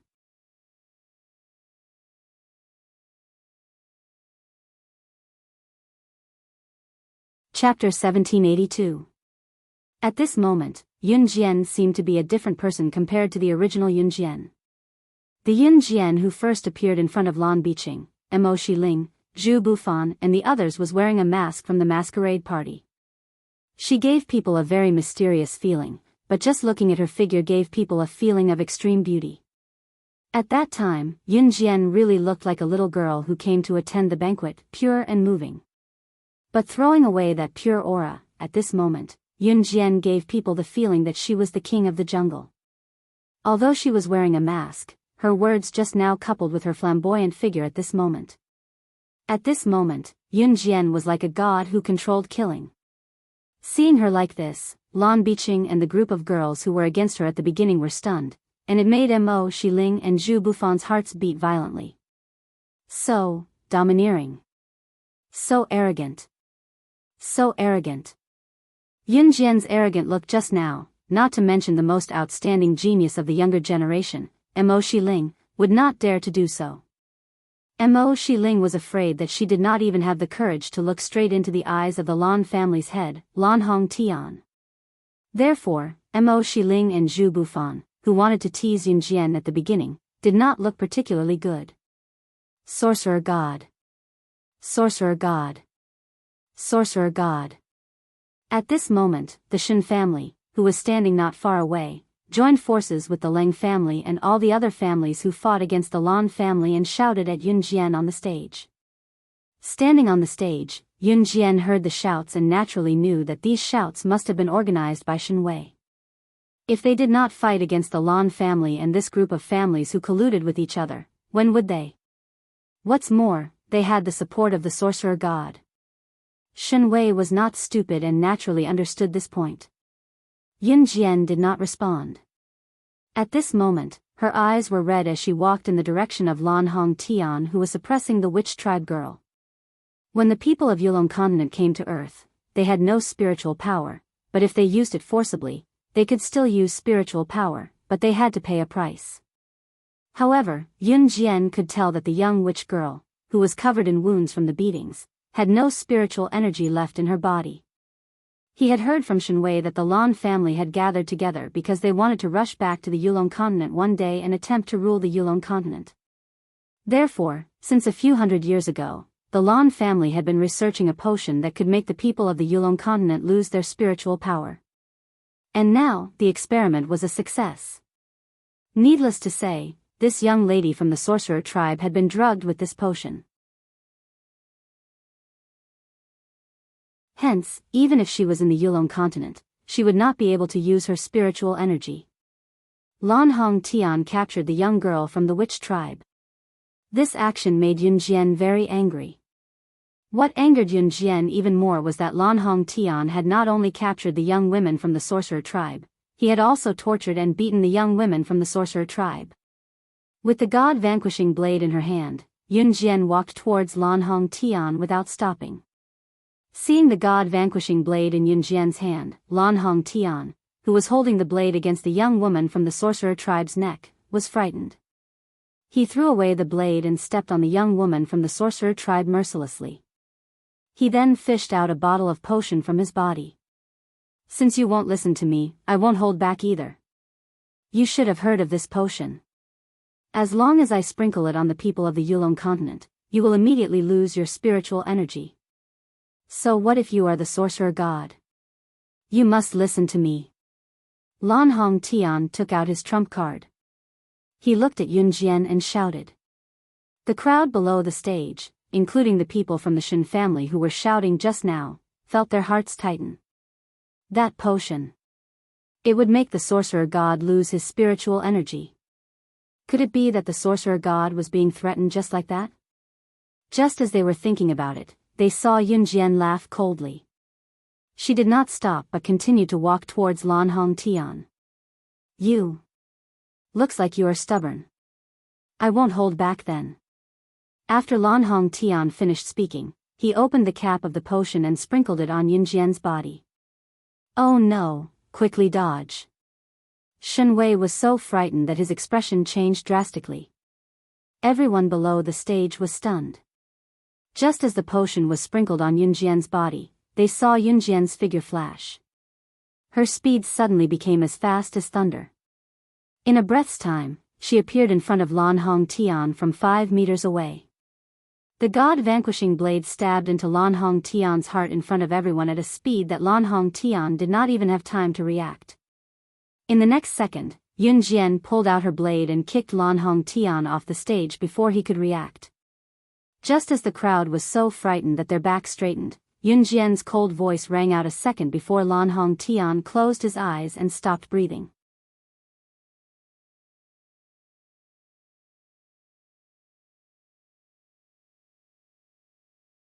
Chapter 1783.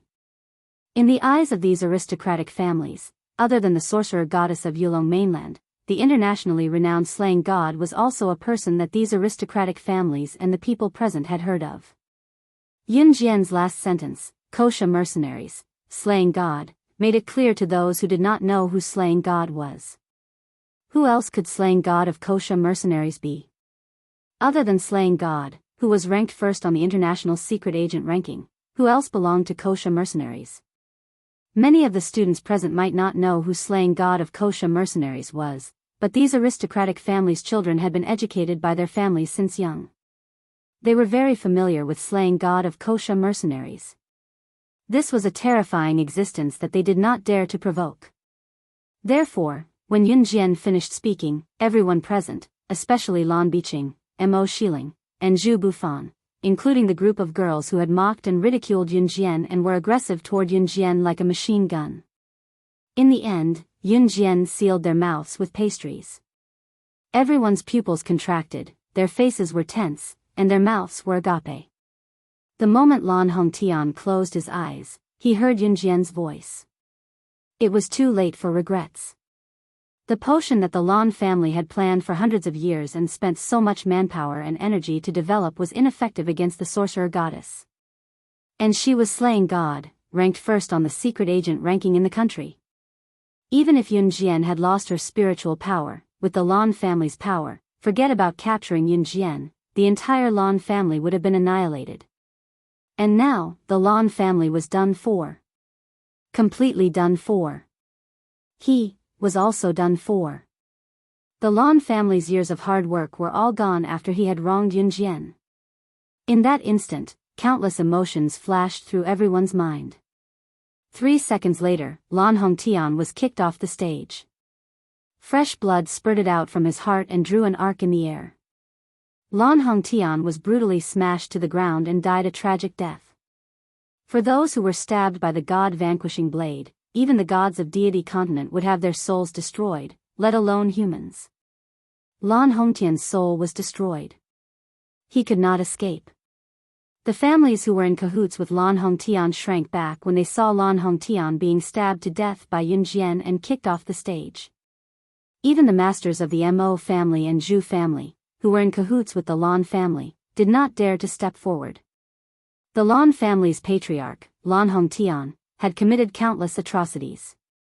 In order to develop that bottle of medicine, he had captured thousands of innocent people and killed them for experiments. Since they could not capture people from the Yulong continent, they could only capture ordinary people from Earth. A bottle of potion was very corrosive to ordinary people. As long as a failed product was sprinkled on an ordinary person, that person would be corroded alive and die. Therefore, the God-vanquish God experiment was a person. The Lan family's master was Slin God-vanquish Lan Shenwei had long been annoyed by Lan Hongtian's actions of harming the innocent. However, Lan Hongtian and his group were powerful. He could not do anything about them. Now that he saw Yunjian killing such a heinous person in the form of his soul being destroyed, Shenwei immediately took the lead to call out to Yunjian, Sorcerer Goddess. Sorcerer Goddess. When Lan Biqing realized that his father had been killed by Yunjian and was about to rush over, the families who were in cahoots with the Lan family had already retreated with their people. The Mo family and Zhu family retreated quickly when they saw this. However, before they could leave, Lan Su, Gu Nianji, and Qing Yu came from afar with a large group of people and surrounded the place. Although the Mo family and Zhu family were afraid of Yunjian, they did not recognize Lan Su and the other two when they saw Lan Su and the other two surrounding the place. Therefore, the Mo family's master shouted at Lan Su, trying to scare Lan Su away from his voice. Who are you? Just as the Mo family's master finished speaking, Lan Su's voice, which was no less loud than the Mo family's master's, rang out.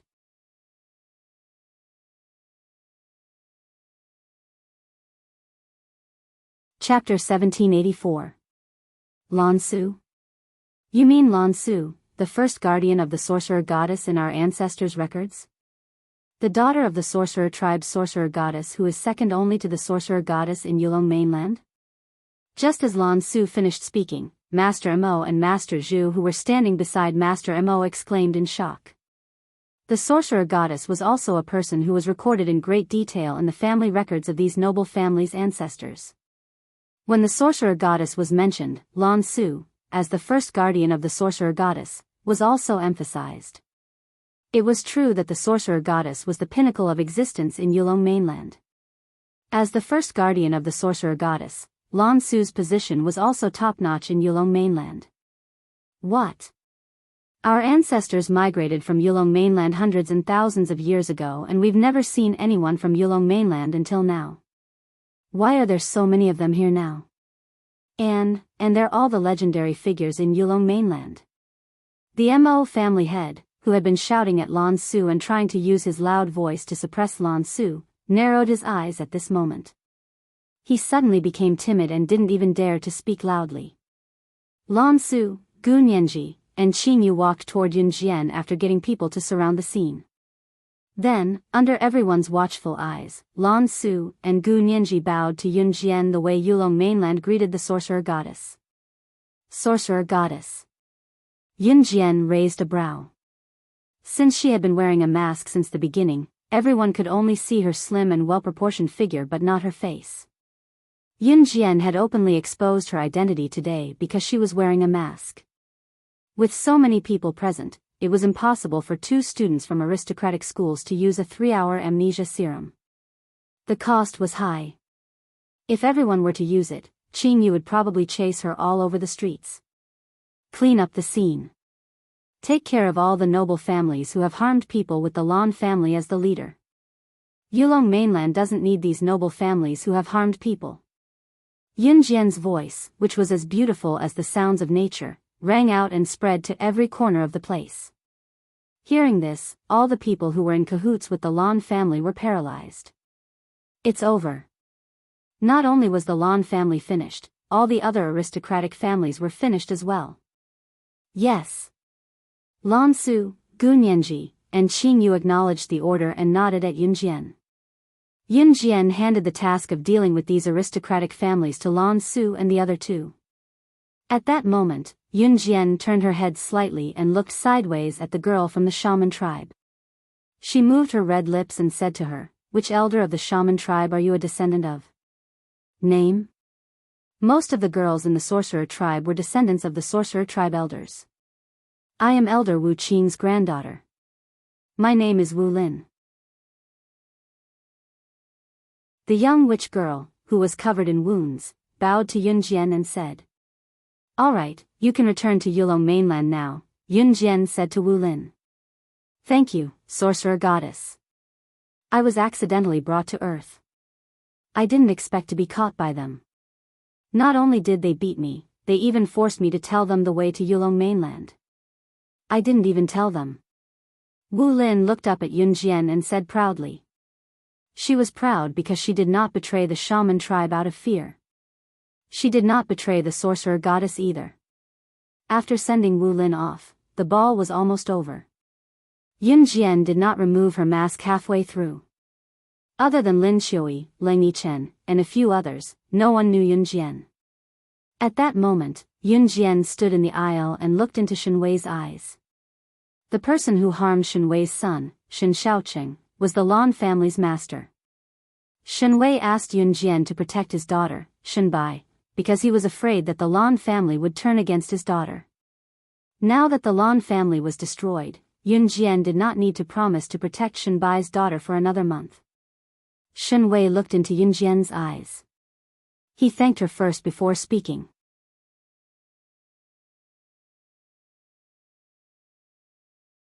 Chapter 1785. Of course, recovering all his memories as a supreme magus was not something that could be done within a short period of time. Shenwei was just an ordinary person. It was already impressive that he could make such a potion. Yunjian was not afraid that Shenwei was lying to her. He knew Yunjian's identity long ago. Yunjian could tell a liar from their gaze. "I'll send someone to deliver the potion to you in 2 days. It'll take about a month or 2 because I still have to make the potion," Shenwei said. Yunjian nodded. As long as she could recover her memories, time was not a problem. After everything was settled, Yunjian returned to Longmen City. Originally, he had expected to stay in southern city of the Jianghu province for a month. Unexpectedly, he had only stayed in southern city of the Jianghu province for 3 to 4 days. After the middle of October, the weather was turning colder. People who wore thin short-sleeved shirts and shorts in summer were slowly putting on their jackets and long pants. At night, the weather turned cold and gloomy. Tonight, in particular, the temperature had dropped to the point that it was no different from winter. "Phew, it's so cold. Little Strawberry, don't go back. Why do you have to go back to school? Why don't you stay with us?" Qing Yu rubbed her hands by the heater and told Luo Berry. Qing Yu had an air conditioner at home but it was broken in the past 2 days. The weather was neither too hot nor too cold and the temperature was just right, so Jianghu was too lazy to fix it. She did not expect the temperature to drop to single digits today. The weather after the middle of October was getting colder. The temperature difference between summer and winter in Jianghu province, the southernmost part of the province, was already huge. With the temperature dropping so much today, Jianghu did not even bother to stretch her hand, let alone fix the air conditioner. Sister Jian, right? I told you to let little Strawberry stay with us for a few more days. Why do you have to go back to school so early? Can I bring you guys to play video games, race cars, and play mahjong? Is it fun? Seeing that Luo Berry did not answer, Jianghu turned to ask Yun Jian, who was slouching on the sofa with her arms resting on the back and her eyes closed. Yun Jian replied softly without opening her eyes. After Lang Mei was taken away by Di Lin, Jianghu's house was finally quiet for a while. However, Lan Su came back not long after and Jianghu's house was noisy again. However, Lan Su had been taken away by Adam ever since he returned from the southern part of the province. With that, Jianghu and Gu Niangu were left alone in Jianghu's house. Of course, the last sentence was just her imagination because Luo Berry had not left yet. However, Luo Berry was planning to go home today, so Jianghu and Gu Nianji would be alone in each other's arms for the rest of the day. I think I should go home, Luo Berry said after a moment of silence. She hadn't seen Mo Sin here for several days. Maybe he didn't want to see her? She was such an idiot. Last time, she was almost defiled by her cousin, and he happened to see it. Little Strawberry, why are you so stubborn? You still want to go back to school to be abused. Don't go. Stay, sister will take care of you. Jianghu curled up into a ball from the cold, but she did not forget to ask Luo Berry to stay. It was then that the door to Jianghu's house opened. It was Saturday today, so Yun Jian saw her own brother, Yun Yi, walking in when she looked up. Yun Yi saw Jianghu curled up into a ball by the stove when he walked in, but he was too lazy to help her. Instead, he went back to his bedroom to grab a blanket to cover her. Yun Yi knew Jianghu's habits after dating her for so long. Sometimes, when Jianghu was really frozen into a ball, she was too lazy to walk back to her bedroom to grab a blanket to cover herself. Hence, Yun Yi hurried to Jianghu's bedroom and covered her with her blanket, mumbling incessantly, "What are you talking about? Why didn't you walk back to your bedroom to get a blanket when you're so cold?"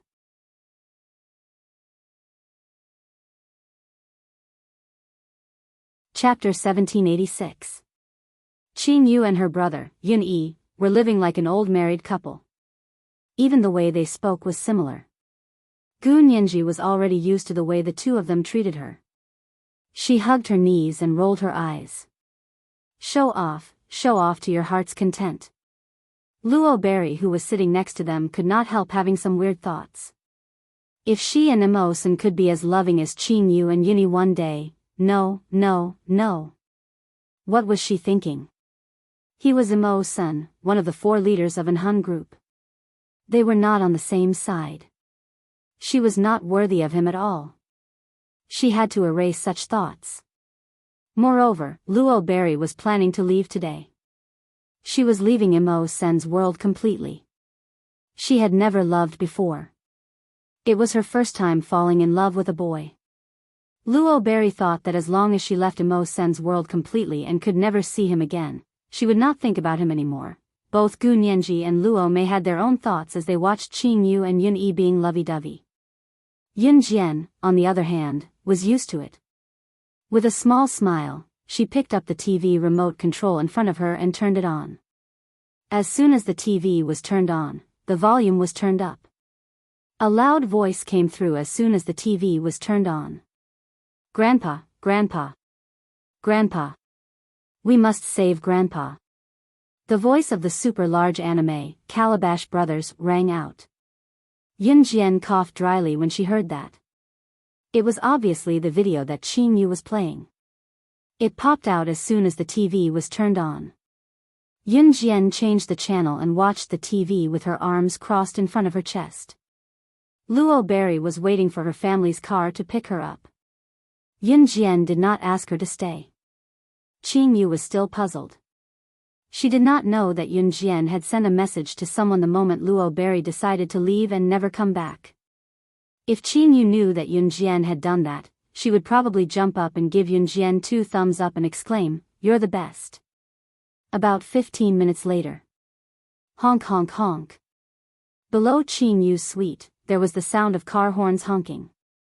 There were very few cars in this era. Hence, she knew that the Lowbury family had sent someone to pick her up. "I have to go. Yun Jian, come to our house next time. Qing Yu, Gu Nianji, brother Yun Jian, all of you must come together." Luo Berry was absent-minded, so she did not feel the cold of the night. She stood up and bowed to Yun Jian and the others with a heavy heart, then walked out of the door. "Hey, wait. Let us send you off if you want to leave." Qing Yu, who was too cold to move earlier, stood up to leave. "It's okay, it's a little cold outside. See you next time." Luo Berry waved at them and ran out. When Luo Berry was almost downstairs, Yun Jian suddenly led the way to the corridor of the suite and looked down at Luo Berry. Before they walked to the corridor, Yun Jian said something sinister to Qing Yu and the rest.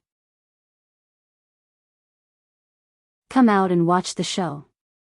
As she spoke, she picked up an apple from the coffee table and munched on it while admiring what was happening downstairs. Qing Yu, Gu Nianji, and Yuni were confused, but they followed her out anyway. Just as Luo Berry opened the car door downstairs and was about to enter, a long hand grabbed her. Luo Berry was shocked. When she turned around and saw Mo Sun, who appeared out of nowhere, she almost fell to the ground. In the end, it was Mo Sun who grabbed her waist and pulled her into his embrace. When Luo Berry realized what was happening, she quickly squirmed out of his embrace. "You're leaving?" Mo Sun asked softly. Luo Berry lowered her head, not daring to look at him. She was afraid that she would be reluctant to leave if she looked at him. What confused Luo Berry was that she did not even tell him that she was leaving. How did he know? "I'll leave first then. You're welcome to come to my house with Yun Jian and the rest next time," Luo Berry said to Mo Sun as she waved goodbye to Yun Jian and the rest. She tried her best to make it look like she was saying goodbye to a normal person. Luo Berry was about to turn around and get into the car when Mo Sun suddenly grabbed her and dragged her to Qing Yu's house without any explanation. He even found a very lame excuse to stop her from leaving.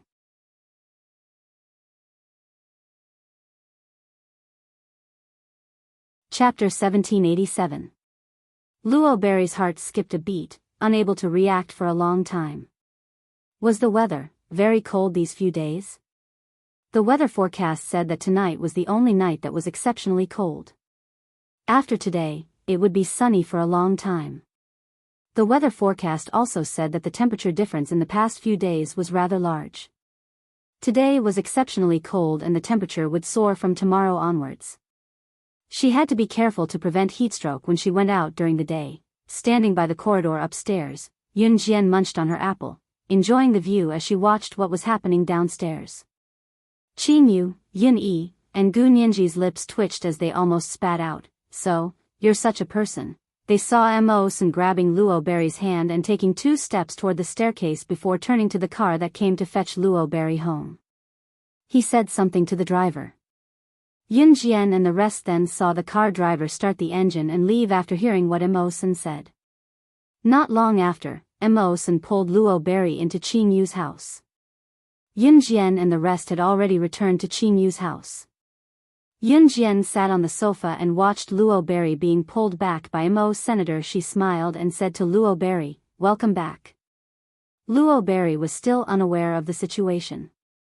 She was stunned before replying to Yun Jian.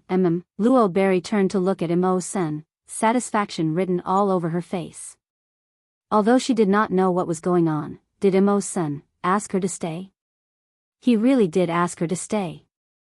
While Luo Berry's thoughts were still running wild, Yun Jian had already looked down at her watch and got up to leave. Before she left, she turned to the rest and said, "I'll leave first. My friend is discharged.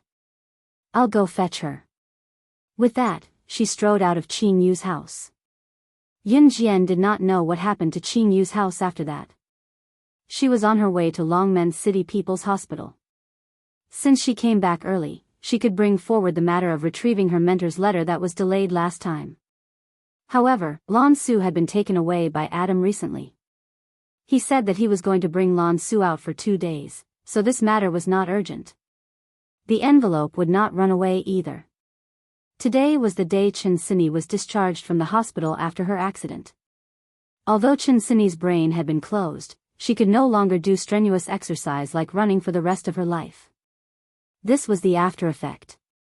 Today was the day that Chen Sini would be discharged from the hospital. She would be discharged at night.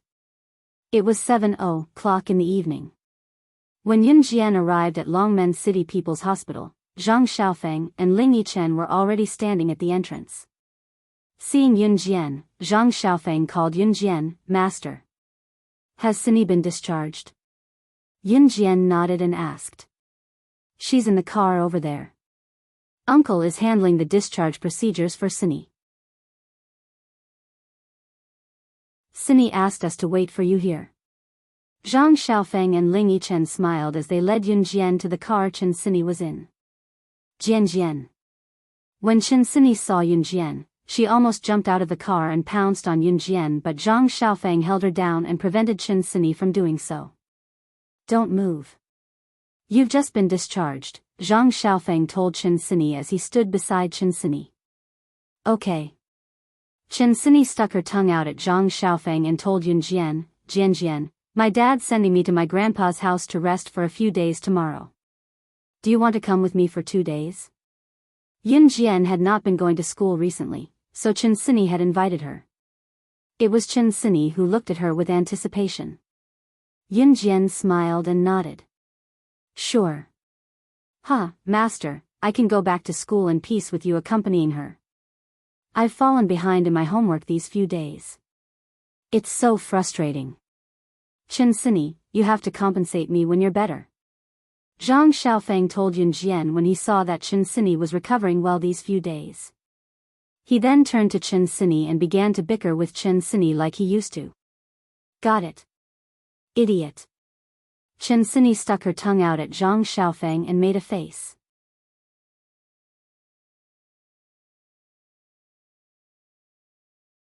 Chapter 1788. Jian, I need to pack my things tomorrow. We can only leave for my grandpa's house at 5 in the afternoon tomorrow. My chauffeur will send us there. You can come to my house to look for me then. After joking with Zhang Xiaofeng, Chen Sini turned to stick her tongue out at Yun Jian. Yun Jian nodded. Chen Sini's father arrived after a while. It was Yun Jian who had saved Chen Sini. Chen Sini's father thanked Yun Jian and invited Yun Jian to his house to play for a while and have dinner. Yun Jian rejected both offers. After sending Chen Sini off, Yun Jian went home first. Qin Yiru must be at home now. Gu Junjian would be home for the next few days, so Qin Yiru had already set up dinner early. Just as she reached home, Yun Jian's sensitive ears picked up a few gossipy murmurs beside her when she passed by a corner. It was not unusual for these gossipy women to gather at the intersection and murmur, but what caught Yun Jian's attention was that the person they were murmuring about was Qin Yiru. Yun Jian raised a brow and leaned against the corner of the wall without showing herself, listening to the gossipy women's murmurs from the dark. Hey, do you guys know Gu Junjian from our neighborhood? Didn't he marry a wife called Qin Yiru not long ago? Of course. When they got married, it caused a stir in Longmen City, no, the entire Zhe province. I heard that the red carpet was laid from the bride's house to the groom's house. I've talked to this Qin Yiru you guys are talking about. She's quite a nice person. What they said was just the gossipy women's murmurs. What came next was the main event. Yun Jian narrowed her eyes at that. Then, the gossipy women suddenly huddled together as if they were afraid that someone would overhear them.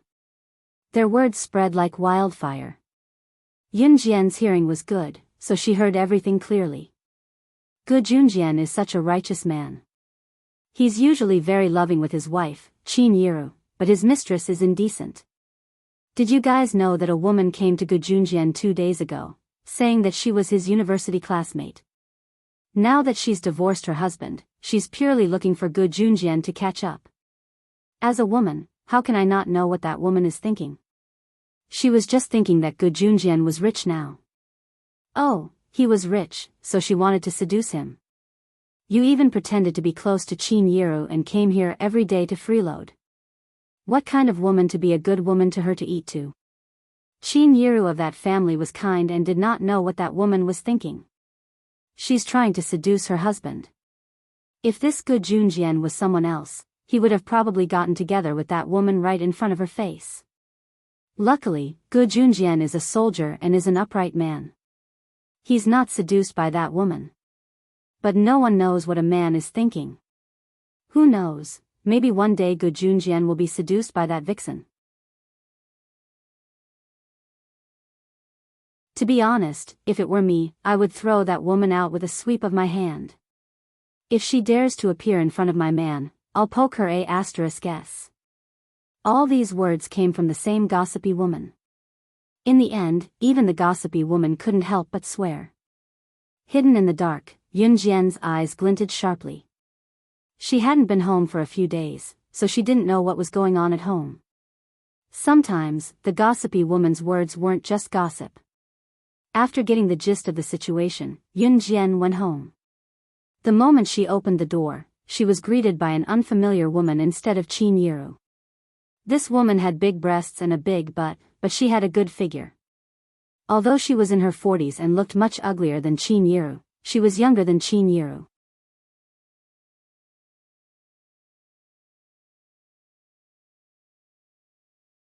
Chapter 1789. Gu Yunjian's family was rich now. Everyone in the neighborhood knew this. Back then, Gu Junjian and his wife, Qin Yiru, had a grand wedding. A red carpet had been laid out from the bride's house to the groom's house. More than 20 super sports cars had come to welcome the bride. Among them, there were even a few flagship limited edition sports cars. Just this alone was enough to make a group of neighbors envious to death. One had to know that the neighbors in Gu Yunjian's neighborhood were not poor. Gu Yunjian's house was a villa, and this was a villa forest. The neighbors in the neighborhood lived in villas, so naturally, they were not poor. However, compared to Gu Junjian and Qin Yiru's wedding, the neighbors in the neighborhood could not compare at all. The woman standing in front of Yun Jian was called Su Nina. The latter part of her name sounded like a foreigner's name. This was a name that Su Nina's parents gave her to show that she was an intellectual who had gone to university. Su Nina was Gu Yunjian's university classmate. As they lived in the same city, they usually interacted with each other, but not much. During their university days, Gu Junjian kept a low profile. Su Nina thought that Gu Yunjian's family was very poor. During their university days, Gu Junjian and Su Nina had outstanding looks. Therefore, it was inevitable that there would be some people who liked to play matchmaker or tease them to get together. Su Nina thought that Gu Yunjian's family was poor, so she refused to interact with Gu Junjian. Every time she accidentally bumped into Gu Junjian and was teased by the people around her, Su Nina would be filled with dissatisfaction. She would even fly into a rage. After that, the two of them never met again. Gu Junjian only heard that Su Nina later married a rich man. Her husband was a big boss in a city and was worth millions. In this era, millions were really rich. However, Su Nina was recently forced to get a divorce by her rich husband. She did not even get a single cent and was chased out with her son. However, in front of outsiders, Su Nina still had to pretend that she was very rich and did not care about her reputation. When Su Nina came back, she occasionally heard that Gu Yunjian's family had become very rich. Moreover, Gu Junjian looked valiant and heroic, which was why Su Nina's heart was moved. Especially when she heard that when Gu Junjian and Qin Yiru got married, there were more than 20 super sports cars, including the red carpet from Qin Yiru's house to Gu Yunjian's house. Su Nina thought that Gu Junjian was the one who paid for all this. Gu Junjian had become so rich. Therefore, she quickly came to the door. When she saw Yun Jian, Su Nina, who had just recovered from her confidence that she was younger than Qin Yiru, was instantly dealt another blow. However, Su Nina did not dare to be rude to Yun Jian, so she could only pull a long face and speak nicely to Yun Jian. The moment Yun Jian entered, she saw Su Nina's hypocritical face. Su Nina's face was covered with thick makeup, and she was no different from a nightclub princess. The perfume on her body could be smelled from more than 10 meters away. Seeing this, Yun Jian frowned. Seeing that Yun Jian was ignoring her, Su Nina's face flashed with displeasure. However, she still spoke to Yun Jian in a very intimate tone. "Little girl, you're so pretty. Tell me, what's your name? How old are you this year?" As she spoke, Su Nina turned sideways and waved at a 13 or 14-year-old boy. After the boy ran over, Su Nina blocked Yun Jian at the door and did not let her in. It was as if she was the mistress of the house. Pulling the boy, Su Nina even introduced him to Yun Jian intimately. "This is my son, Su Liao. Liao, quickly greet your big sister." As she spoke, she even asked her son to call Yun Jian big sister. Su Nina was the kind of person who came uninvited and treated other people's houses as her own. She was the master of the house. Yun Jian did not even look at Su Nina. She stretched out her leg and kicked Su Nina away, walking straight into the house. Su Nina was kicked and almost lost her balance. She pulled the boy to the side and fell. After Su Nina steadied herself, she was furious. She was just about to complain to Gu Junjian. However, Yun Jian's voice was already heard. She was speaking to Gu Junjian and Qin Yiru.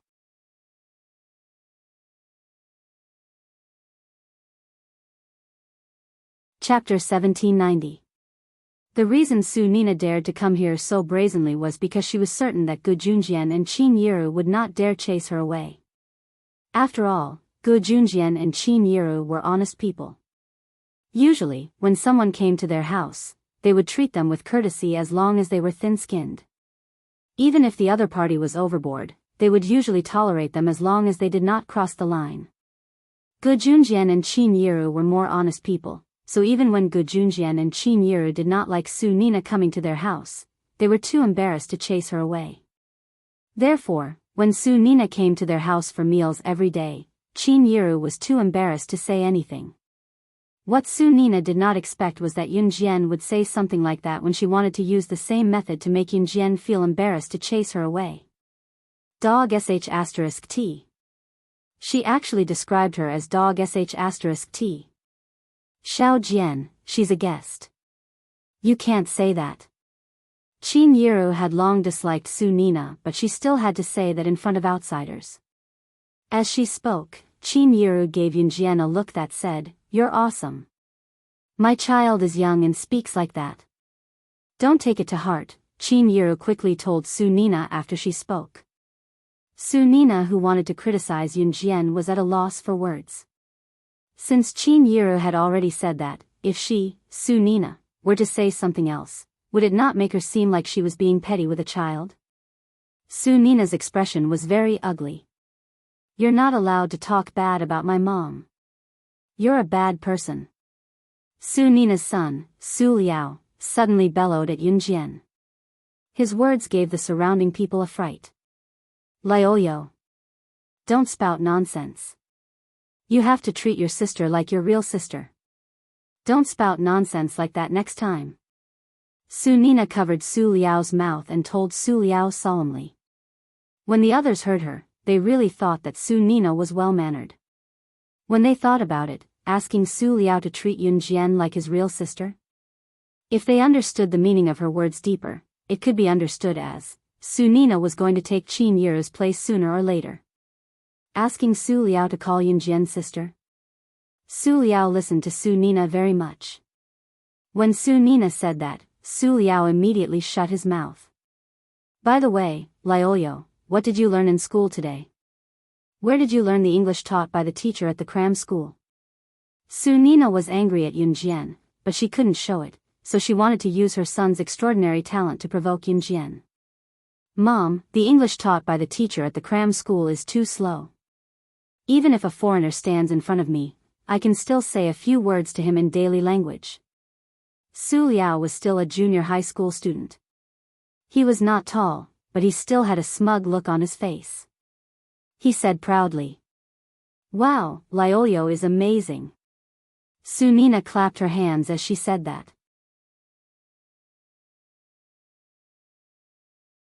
Then she looked at Yunjian and looked at Yunjian with contempt. She pretended to be kind and said to Yunjian, "My Liolio isn't good at anything except English. I heard that your English is getting harder and harder in high school now that you're in high school. My Liolio has been learning English since he was young. If you don't understand, you can ask my Liolio." Yunjian sneered with confidence. Unexpectedly, just as Su Nina finished speaking, Yunjian's phone rang. When she raised her hand and saw the words displayed on the phone, Yunjian raised her eyebrows. New cruise was now expanding overseas. There was no room for further development in the country. Zhang Jifan didn't understand foreign languages, so whenever he talked to foreigners about cooperation, Yunjian would take the call when she was free. Yunjian pressed the speakerphone and picked up the call. A fluent English voice came from the other end of the phone. "Miss Yunjian, how are you? I'm Apollo, the president of Alita Company."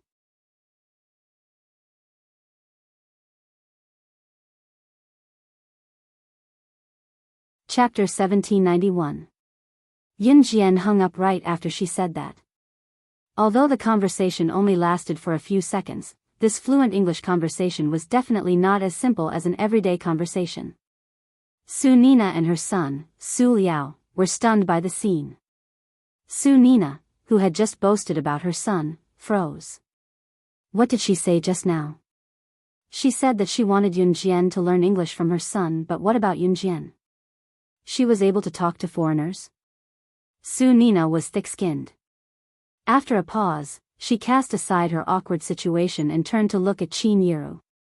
"Io, sister-in-law, your daughter even knows foreigners?" The sarcastic tone made Qin Yiru frown. "Xiao Jian knows some foreigners and keeps in touch with them."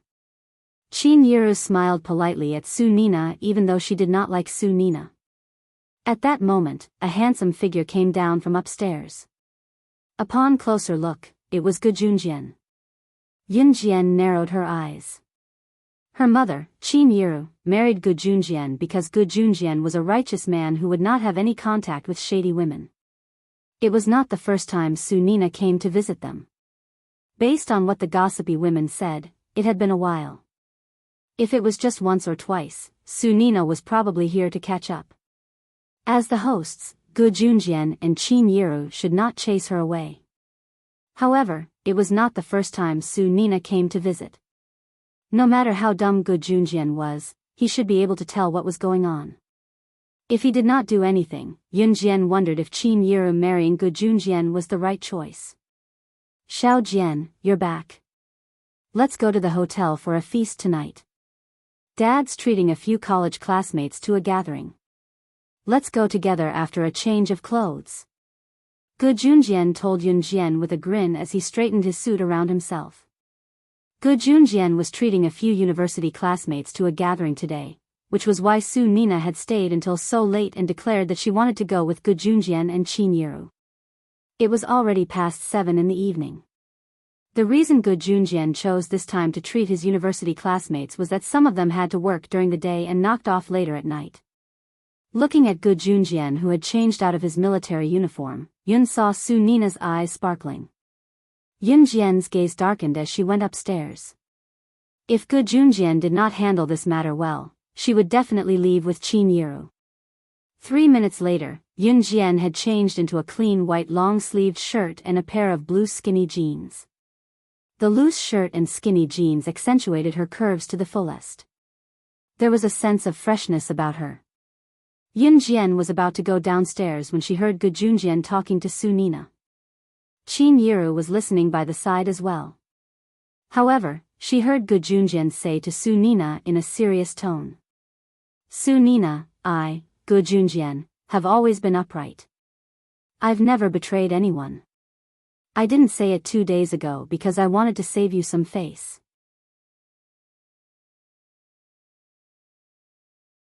Today, I'll be frank with you in front of my wife.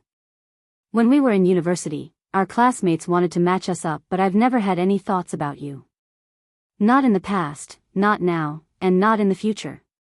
Please conduct yourself with dignity.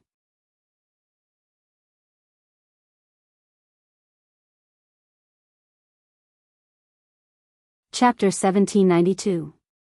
Before Yun Jian went downstairs, she heard Gu Junjian say those words to Su Nina in a very serious tone.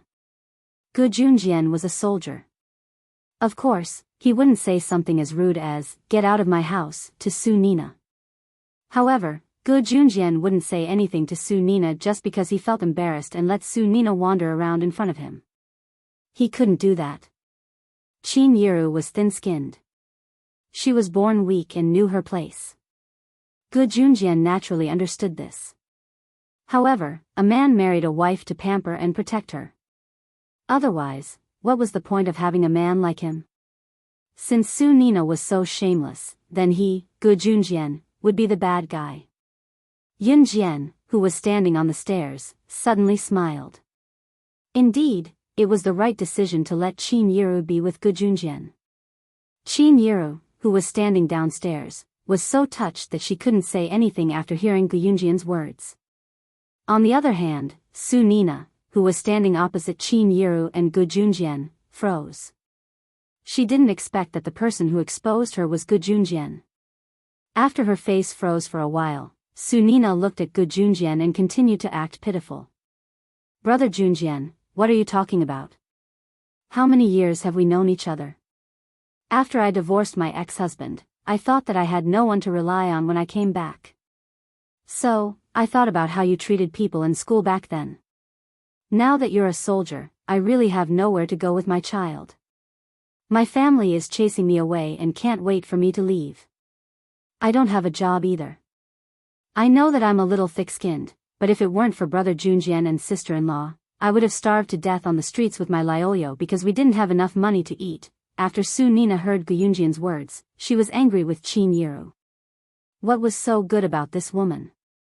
She wasn't as young as herself. However, after hearing Gu Junjian's words, Su Nina wanted to rely on Gu Junjian even more. Not only was Gu Junjian rich, he wasn't a womanizer. TSK, if her ex-husband had even half of Gu Junjian's heart, he wouldn't have made her a nun. That bastard. Su Nina was implying that she and her son Su would die if Gu Junjian didn't let her and Qin Yiru, she and her son, Su, would die. Gu Junjian frowned. This woman was really difficult to deal with. Just as Gu Junjian was about to speak again, Yun Jian's voice came from upstairs, one step ahead of him. "Then you can starve to death on the streets for me to see. If you can die, I'll be kind enough to donate money to bury your body." This voice suddenly rang out. It was a stark contrast to Su Nina's soft and weak voice, who was wiping her tears as if Qin Yiru and Gu Junjian had bullied her. Sometimes, if someone was shameless to you, why should you give them face? If they could be shameless to you, then you should let them know what the highest level of shamelessness is. Yun Jian walked down the stairs with a cold expression. She enunciated each word and uttered words that made Su Nina's expression turn uglier. When Su Nina visited Gu Junjian's house for the first time, she saw Qin Yiru. After chatting with Qin Yiru for a while, she knew that Qin Yiru was a soft and weak person. For such a person, even if she stole her man right in front of her, she could only cry in the dark, right? Therefore, when she heard that Qin Yiru had a son and a daughter, Su Nina's first thought was, Qin Yiru's son and daughter were the children of that coward ex-husband, so they probably weren't that powerful. Therefore, her daughter and son must be like Qin Yiru, soft and weak. However, at this moment, Su Nina was wrong. Yun Jian was completely different from Qin Yiru. However, this wasn't the only thing Su Nina was wrong about. "Little girl, how can you say that? If you say that, I want to kill myself." Su Nina wanted to pretend to be pitiful again. She even looked left and right for a place where she could commit suicide. Su Nina thought that Yun Jian would rush up and tell her that she was wrong because she was afraid that she would commit suicide, or that Qin Yiru and Gu Junjian would stop her. However, Su Nina was wrong. Just as she was looking for a place to pretend that she was going to commit suicide, she saw Yun Jian walk up to Su Nina. Yun Jian flipped her hand and a butterfly knife appeared. She swung the butterfly knife twice and placed it directly on Su Nina's neck. Just as Su Nina was about to take a step back in shock, Yun Jian's cold voice rang out.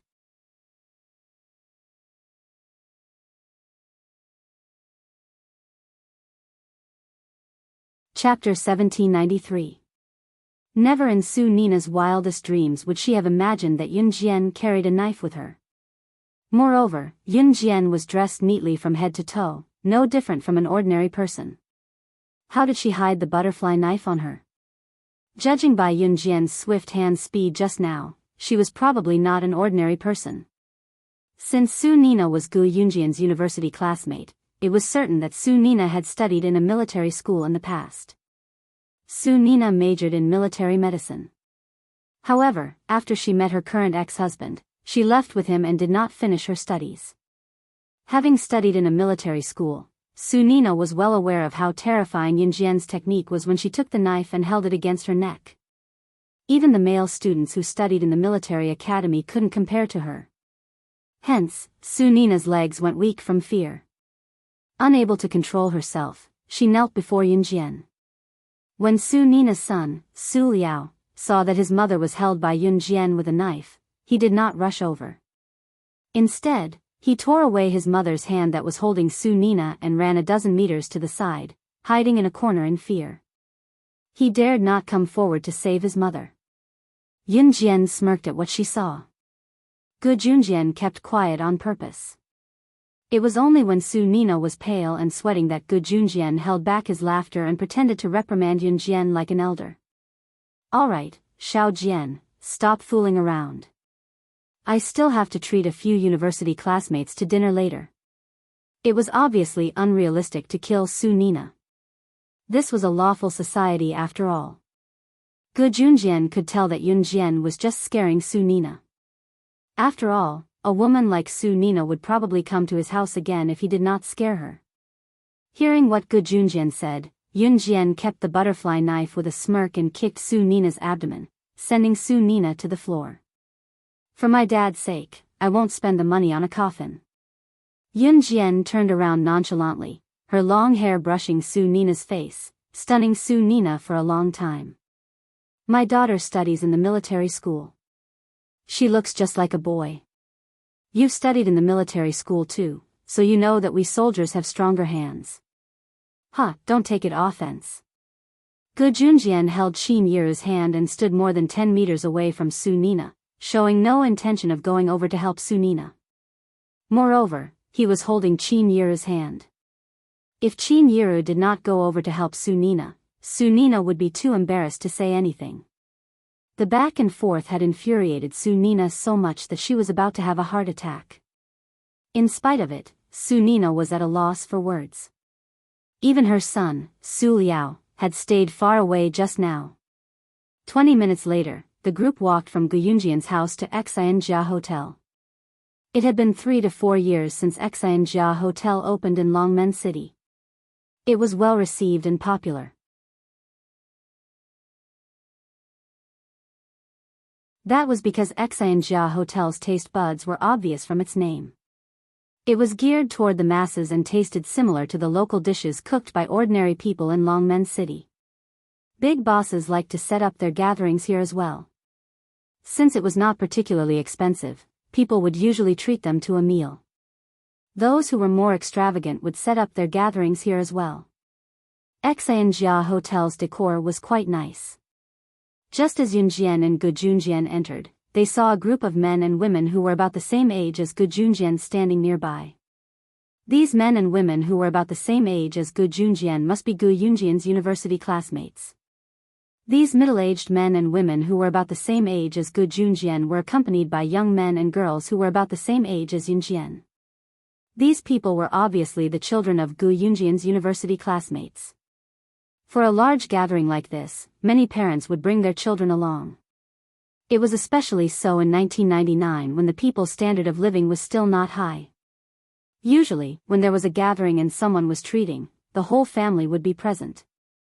After all, meat was only a few times a year back then.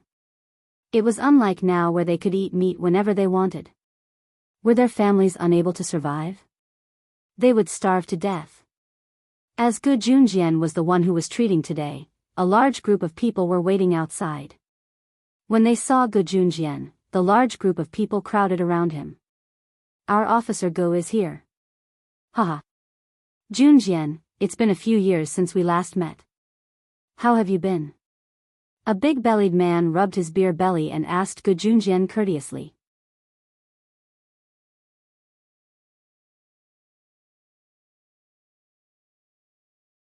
Chapter 1794. When everyone was seated around the two tables, the dishes were served. Gu Junjian ordered 2 tables of dishes. Since his university classmates had invited their entire families, 1 table was definitely not enough to seat all of them. Of course, in this era, when there was a gathering, the entire family would be brought over for a free meal. Gu Junjian had already expected this, so the dining table was naturally prepared in advance. There were only a few seats left. After everyone sat down, Gu Junjian looked around. Seeing that no one was present yet, he asked, "What's the matter? Where's old Zhang? Why don't I see him?" Yun Jian was sitting next to Qin Yiru. She could feel that many women and young girls were staring at her with burning eyes. Old Zhang went to pick up his son from class. He'll be here in a while. The man with the beer belly who greeted Gu Junjian just now said to Gu Junjian. None of the middle-aged men, especially those who were big bosses, could escape the fate of having a beer belly. This was simply because their lives were too comfortable. Okay. Gu Junjian nodded. Usually, in such a gathering, the men would sit at one table and the women would sit at another. Today was no exception. Yun Jian was sitting with Qin Yiru. Su Nina was sitting opposite Yun Jian and Qin Yiru. Your Officer Ji's wife? Just when the atmosphere was a little awkward, a woman looked at Qin Yiru and asked. Qin Yiru nodded very politely and answered. You and Officer Gu are both married twice, right? Officer Gu had many suitors in our university back then. You're lucky to be able to marry him twice. The woman looked at Qin Yiru and said with a smile. After saying this, the woman turned to look at Yun Jian and changed the topic to Yun Jian.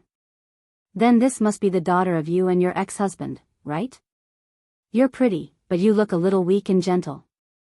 Officer Gu is a soldier.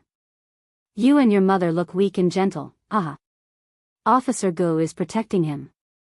This woman spoke in a strange tone. It was unclear whether she was praising Yun Jian and Qin Yiru or secretly mocking them. But everyone around could hear one thing. Gu Junjian was indeed powerful, but Yun Jian and Qin Yiru were both skinny and weak. Hearing the woman's words, Su Nina's body trembled. She didn't know why she was trembling when she heard these words. The woman's name was Wang Defang. Wang Defang wasn't Gu Yunjian's university classmate. She was the wife of Gu Yunjian's university classmate. She had brought her daughter along for a free meal today. After Wang Defang finished speaking, she picked up a huge piece of pork trotter and placed it in her daughter's bowl. Then, she instructed her daughter, who weighed at least 160 kilograms, don't worry about it.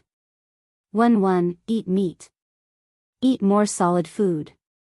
Your father is a soldier. You have to make your father proud. At least, she couldn't be like Yun Jian, who looked weak and gentle. Gu Yunjian's university classmates were all military students. The women were military doctors. Wang Defang's husband was Gu Yunjian's university classmate. Naturally, he was also a soldier. However, Wang Defang's husband wasn't as powerful as Gu Junjian. His military rank wasn't as high as Gu Yunjian's either. Therefore, Wang Defang was envious. Mom, I defeated a boy at the martial arts school last time. Zhu Wen looked at her mother, Wang Defang, proudly. She bit the pork trotter and tore it apart. Wow, our Wen is so powerful. You will inherit your father's skills in the future. When Wang Defang heard this, she reached out and patted her daughter's 160 kilograms body. Then, she glanced at Yun Jian and Qin Yiru proudly. I'm sorry we're late. At this moment, a man dressed in formal clothes walked in. There was another person standing next to him. It was obvious that he was the man's son. You're not late at all. Bring your son to a seat. We've already eaten for a while. Gu Junjian laughed and waved at the man. The man's son glanced around lazily. However, under everyone's gaze, it was as if he had suddenly seen an important person. He walked towards Yun Jian and shouted, Grandmaster. Grandmaster, you're here. The man's son was none other than Zhang Xiaofeng's disciple, Zhang Jian. He was the silly fatty nicknamed Little Fatty. You're tuning into the Biyao's Wuxia Chronicles YouTube channel. Don't forget to subscribe and join us on this journey to catch the most captivating stories.